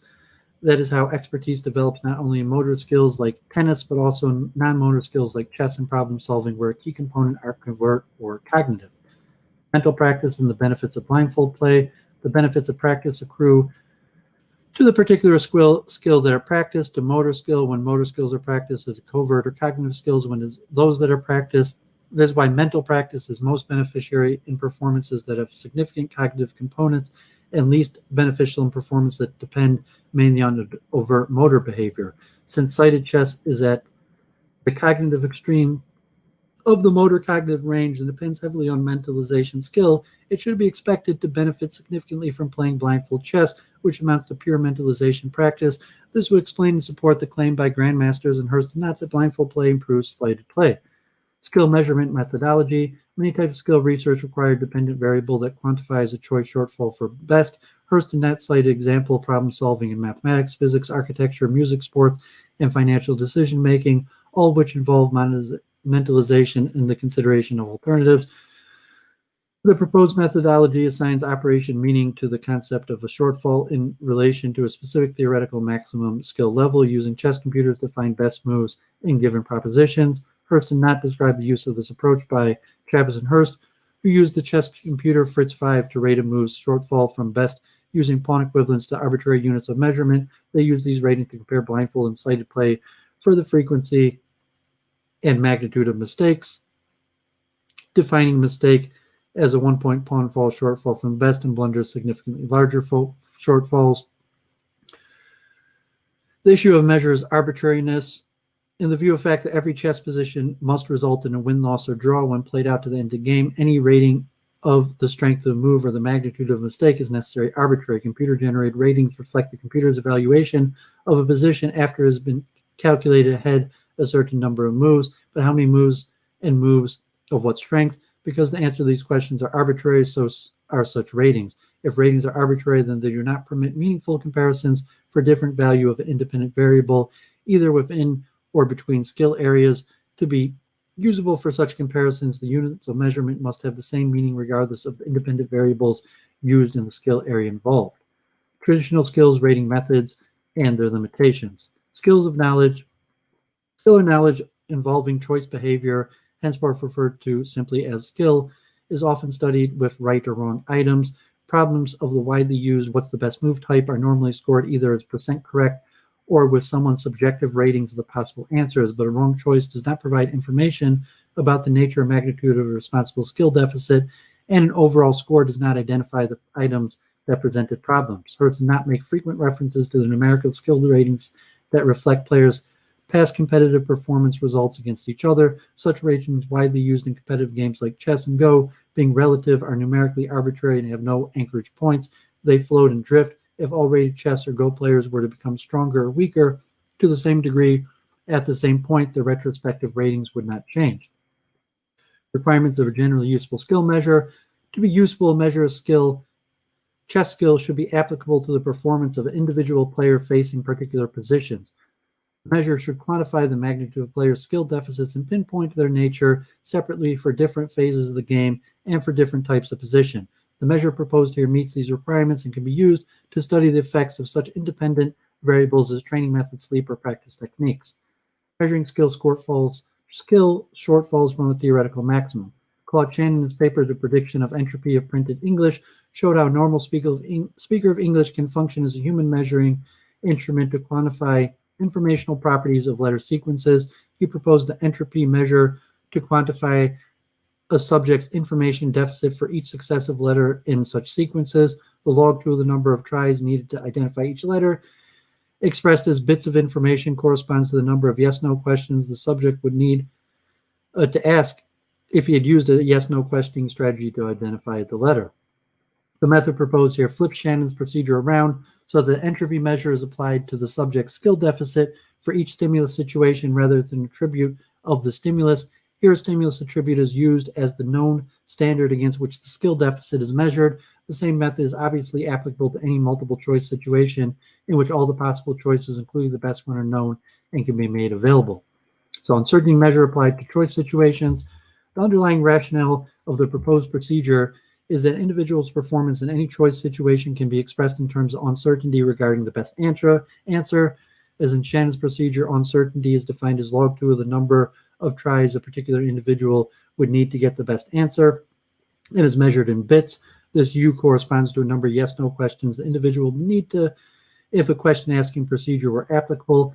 Here, the underlying reasoning: suppose you know that a coin was tossed 3 times. To eliminate your uncertainty as to how it landed each time, you would need to ask 3 yes-no questions. Did it land on heads on the first toss? Did it land on heads on the second toss? Did it land on heads on the third toss? This makes 8 possible outcomes. Log 2 of 8 is 3, plus your uncertainty U was 3 bits. The unique property of the U measure is that it's non-arbitrary. Its units are always bits of information regardless of the skill area. It is therefore applicable to a wide variety of range of skills, knowledge, and choice situations, and therefore enables quantifiably meaningful comparisons among these. Arbitrary measures, in contrast, do not permit valid comparisons of the type one normally wishes to make. The U measure applied to chess skill. One of the reasons chess provides a useful laboratory model of chess choice behavior is that Shannon procedure is readily applicable to it. Computer chess programs can define maximum skill level operations in terms of the best move or the set of best moves when there is more than one for any given position. So the procedure, the subject is presented with a chess position on a computer screen and is instructed to indicate the best move. After each try, the computer responds correct or try again. The computer registers the number of tries needed to reach the best move for the position. For a hypothetical player who would always be correct on the first try, U would be 0 bits because the log of 1 is 0. The skill level which a player would need to ask 0 yes/no questions. A less skilled player who might say need 8 tried would have a U of 3 bits. So the greater skill deficit, the greater the U. The formula for U would thus be U equals log 2n, where n is the number of tries needed to find the best move. A valid measure of abilities to find the best move in a given position must reflect not just on U, but also on time consumed as a joint function of the two. Such a measure of achievement speed would be useful. Dependent variable for studies in which the independent variable might be various types of training procedures, test conditions, types of positions, or player variables such as expertise, ELO rating, fatigue, ingested substances, age, and so forth. Oh man, ingested substances. I must have had Duvid in the study. Proficiency measure. We will apply the term proficiency to such a measure. We will want the theoretical maximum proficiency score of a player who finds the best move on the first try in 0 seconds to be 1, and the decrease towards 0 as the number of tries n and the time consumed t increases. Thus, both n and t must appear in the denominator. There are several formulas that meet these requirements, with a straightforward one over, you can see the formulas, is the most common. These number of tries can be traded off against thinking of the time in a way that leaves the proficiency score unaffected. The player can think longer so as to require fewer tries, or use less thinking time by trying to many choices quickly. The possibility of such trade-offs means the player's proficiency score for each position need not be strongly affected by the amount of time spent. A proficiency constancy that may accommodate stylistic differences between players in the way they use time. Although proficiency may often be correlated with ELO rating, it measures something other than practical competitive playing strength. Many players are weak in some types of positions and strong in others, or may collapse in a competitive stress situation, but be brilliant in identifying best moves absent a competitive contingency. Such players may achieve high proficiency scores, but be weak in practical play. Proficiency constant in the case setting. The degree of proficiency constancy depends on the case setting. Case setting is at 0, time plays no role at all, and the proficiency score would then be maximized by thinking as long as possible on each try so as to minimize n. On the other hand, if case set is very high, proficiency would be maximized by trying every reasonable move as quickly as possible, as the number of tries would then have little effect. In both of these cases, there would be no proficiency constancy. Therefore, proficiency constancy is maximized at some intermediate value of k. Here's one possible way to think about the case setting. So I'm going to skip some of this, but this is going to be very important for some of what Duvid will return to. In game applications like chess, k could be set very low, corresponding to determinant conditions with long time limits, or high, corresponding to rapid play condition. Of skill areas other than games, such as time test, the k setting could correspond to a fluency requirement. The k setting also makes available a research methodology for ascertaining the effects of proficiency on various time-sensitive variables. If k is scaled along the abscissa and proficiency along the ordinate, a parameter would be represented by a family of curves. Examples of parameters could be age, rest, ingested substances, training variables, practice, or type of skill. The performance level of most chess players depends on the time limits used, just as a runner's rating might differ for sprinting versus marathon running. The k setting is analogous to the time limit, and that it sets the weight assigned to the time relation U. Addressing questions specific to chess. So there are also many chess-specific research questions that can be addressed with the proficiency measure. Is well-documented peaking of chess strength in chess players' mid-30s correlated to a peaking in proficiency. The proficiency measure can also be used to compare players from different countries or clubs whose standards, unanchored as they are, tend to drift apart over time. When applied over long periods of time, the proficiency measures would permit comparisons of players who may not even have been alive at the same time. The proficiency measures can also be used to investigate experimentally some of the claims and hypotheses cited by Hearst and Knott. For instance, is the chess master's claim that their blindfold play is as strong as their sighted play matched by corresponding similarity in their blindfold and sighted proficiency scores? Application in other skill areas involving choice. Methodology for proficiency is applicable to the study of any game of skill domain defined by discrete time-constrained choices or decisions for which all available choices, including the best one, are known. As in chess, examples are certain types of identification, classification, or problem-solving tasks in business, legal, counseling, military, or social situation, and academic subjects like spelling, geography, mathematics, the sciences, certain verbal skills, literature, and other social studies. Many performance skills involve mentalization processes that are invisible to an observer, as when a chess trainer observes the trainee searching for a move. Data consisting of the trainee's incorrect tries could provide the trainer with a valuable window into such mentalization processes, one that would be more informative than the oral reports obtained in the response to think out loud type requests that chess trainers sometimes use. The same technique would be applicable to the coaching of any skill that involves choice. Application of skill areas did not involve choice. Since the key component of chess skill is the ability to think ahead, calculate, which requires mentalization of positions that may occur several moves later, it follows that any improvement in mentalization skill would also be reflected in the proficiency measure. Thus, proficiency could be regarded as an indirect measure of mentalization skill. This consideration becomes relevant in extending the methodology to skill domains that do not involve choice behavior but that depend, as does chess skill and mentalization. Consider, for instance, musical composition, which depends on auditory mentalization skill. Similar, drawing from life depends in part on the ability to mentalize the model when the eyes are on the drawing rather than the model. Unlike chess, neither of these skills involve discrete or definable choices. Although the procedure for measuring proficiency would therefore not be directly applicable to them, it may nonetheless be plausible to extrapolate to them certain results obtained in chess proficiency research. In the 1960s, I tested a mentalization exercise that consisted of alternating several times between mentalizing a particular sequence of chess moves and actually seeing the same sequence played out on the board. If the proficiency measure now showed that this type of exercise is indeed effective for improving chess mentalization skill, one might infer by extrapolation that similar types of exercise would improve mentalization skill in skill areas that do not involve choice, like musical composition, skill in drawing from life. For example, music mentalization skill might be improved by repetitive alternation between actually hearing a passage and mentalizing it. Similar type of mentalization skill used in drawing from life or coping may be involved in repetitive alternation between looking at the model and mentalizing it. So in conclusion, this book can be expected to stand for a long time as the definitive compendium on blindfold chess for chess players, chess historians, and students of games. Many of the topics covered also have provocative implications for the conceptual and research issues in behavior analysis, psychology, neuroscience, performance learning, training, and education. The present review explores these and describes a possible behavior analytic methodology for addressing them. While there are as yet a few skill areas in which quantitative measurement methods have been developed, the proposed methodology might stimulate such development in addition to its potential use in education, testing, and training. It may also expand to methodological armamentarium of behavior analysis for the experimental study of cognitive behavior. Okay, so that was quite a paper.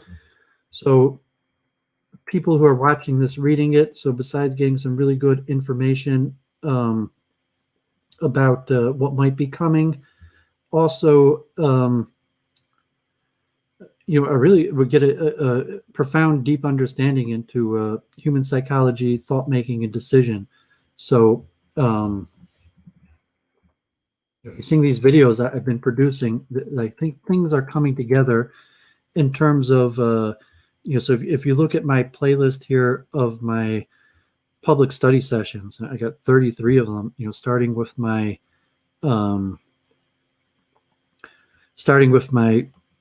response to JF and the evolution debate. My debate with JF was the impetus catalyst for me to start doing this. And just talking about the origin of the soul, and why I believe that consciousness arises from the soul and not from the material. And so I have a whole bunch on the philosophy of science, Kuhn, Popper, epistemology, empiricism, knowledge. Then I covered one of my first videos just as a related to the topic, but as a more a public service, just to teach someone something useful. Put it in the chat, my speed reading techniques, and thank God this is one of my more popular video. And at this point, I've taught hundreds of people to speed read, and I've taught hundreds of people to speed read IRL also in real life. But there you get some of these ideas related to chunking in there, and then I go in like an overview of the science of the brain and the current state of research around consciousness, and I cover the basics of sense perception, some of the epistemology. We hit our Aristotle's and Plato, even do like the history of science, linguistics, motivation, philosophy of the soul. I read papers, like I read The Predictive Mind. A lot of papers on that, sense perceptions, a lot of information. You see that, there's a lot of unknowns here also. So here's the brain as a prediction machine. This video, so people looking at that paper. So here's Duvid's video on the brain as a prediction machine. And I read quite a few papers on that, and it goes for hours. I think I read Friston's paper, Clark. I read from quite a few different people, but that concept of the brain as a predicting machine, is not new to anybody who's been watching these. Then I switched into other related things: development of Christian theology, Gnosticism, Trinity, canonizing the Bible, talking with other people, civil rights, day trading, equities, Jewish historical role in finance, JF, my debate on multiculturalism. Then I get back, Church of Entropy, we start getting the quantum mind. I think I met Church of Entropy, and she enlightened me on the Penrose-Hameroff hypothesis. I did something on the current state of Israeli military technology. Maybe we should do an update on that. I did an overview on the art of debate, rhetoric, communication theory. Vegetarianism, also related to my debate with JF's autonomous vehicles, driverless cars, UBI automation, universal basic income. Actually, it's one of my better videos.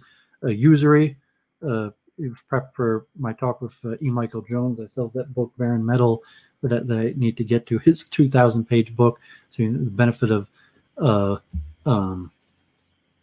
chunking. I had my videos on COVID-19 and the science. I have, and then I get, to finally the multiple truth hypothesis, my own scientific theory that I encourage people to look into, that it's actually going to be a framework to explain the hard problem of consciousness, and even have deeper issues onto cosmology, physics, and the philosophy of science. The years of research, and it's really just starting. And I talked about cognitive dissonance, which is a key pillar of the multiple truth hypothesis, and the artificial intelligence related to truth discovery, which is really more important than chess. So I'm saying, related to the multiple truth hypothesis, chess is not that important. Truth discovery, artificial intelligence, it's just that chess is, my area of expertise, something I coach. I have a lot of experience. I've taught hundreds of people how to play chess.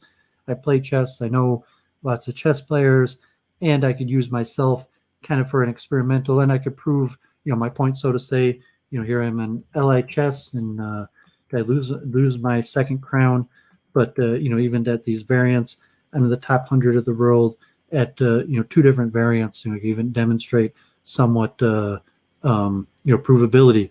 Do it on LICHESS. There a lot of people play chess, so to be competitive at chess is beyond my ability. But just looking at these variants, to say that Duvid is the top 100 players in the world at two chess variants, and capable of beating grandmasters at these variants, to say, demonstrate it, prove it over the chessboard, Sunil Wardamantree or something like that. So I could coach a lot of people. A lot of the kids I coach are doing pretty good or better than me now.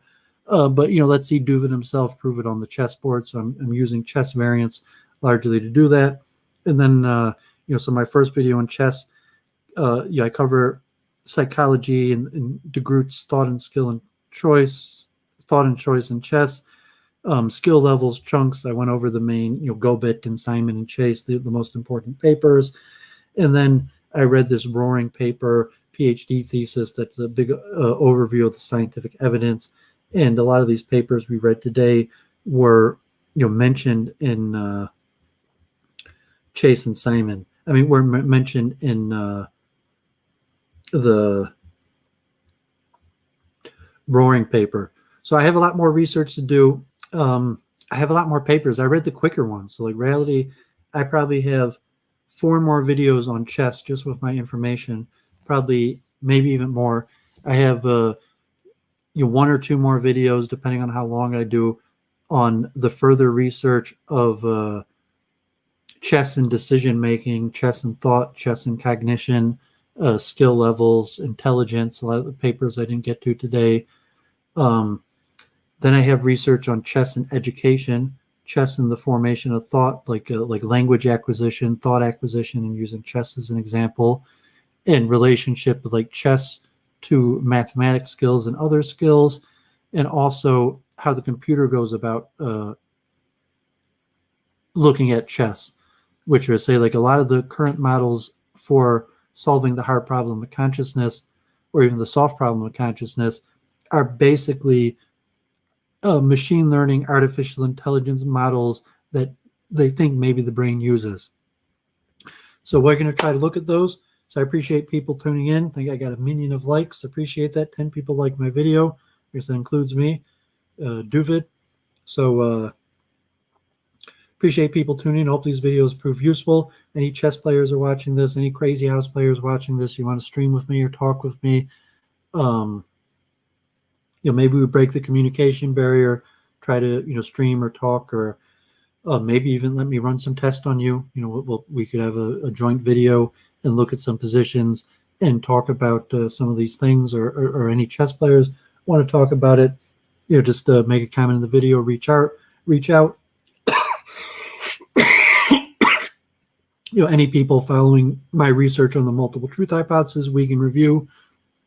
I try to make these studies not so much chess, so that even if you're not a chess player, you could get the basic cognitive consciousness information out of it. So blessings, everybody. The Sukkah holiday, Jewish holiday season, I still have a lot of research. I like to put forward some of my research on Judaism also, but time is limited. I'm thinking about investing in more equipment. So that also I would consider, what type of computer equipment. Like I think I put aside a few $1,000s to invest in better computer equipment for streaming, but I still have to decide which to do with that. So hopefully you see more streamings. So the Jewish holiday season, people should be blessed. The whole world, everybody sealed into the book of life, peace and prosperity. Believe in miracles, believe that prayer works. And when Duvid actually starts formalizing my own theories, you're going to see some spiritual concepts, maybe that Kabbalistic Vedic things. We'll talk about Platonic forms of the possibility that these, so to say, forms or chunks might exist in the spiritual realm, dualistic perspective beyond the realm of what science is talking about. So looking forward to doing more research into that. So like Karlina Rebbe, I put that is sick with COVID-19, famous chess player, chess playing rabbi who I studied under. You let me study under him largely because I was a chess player, a respectable chess player.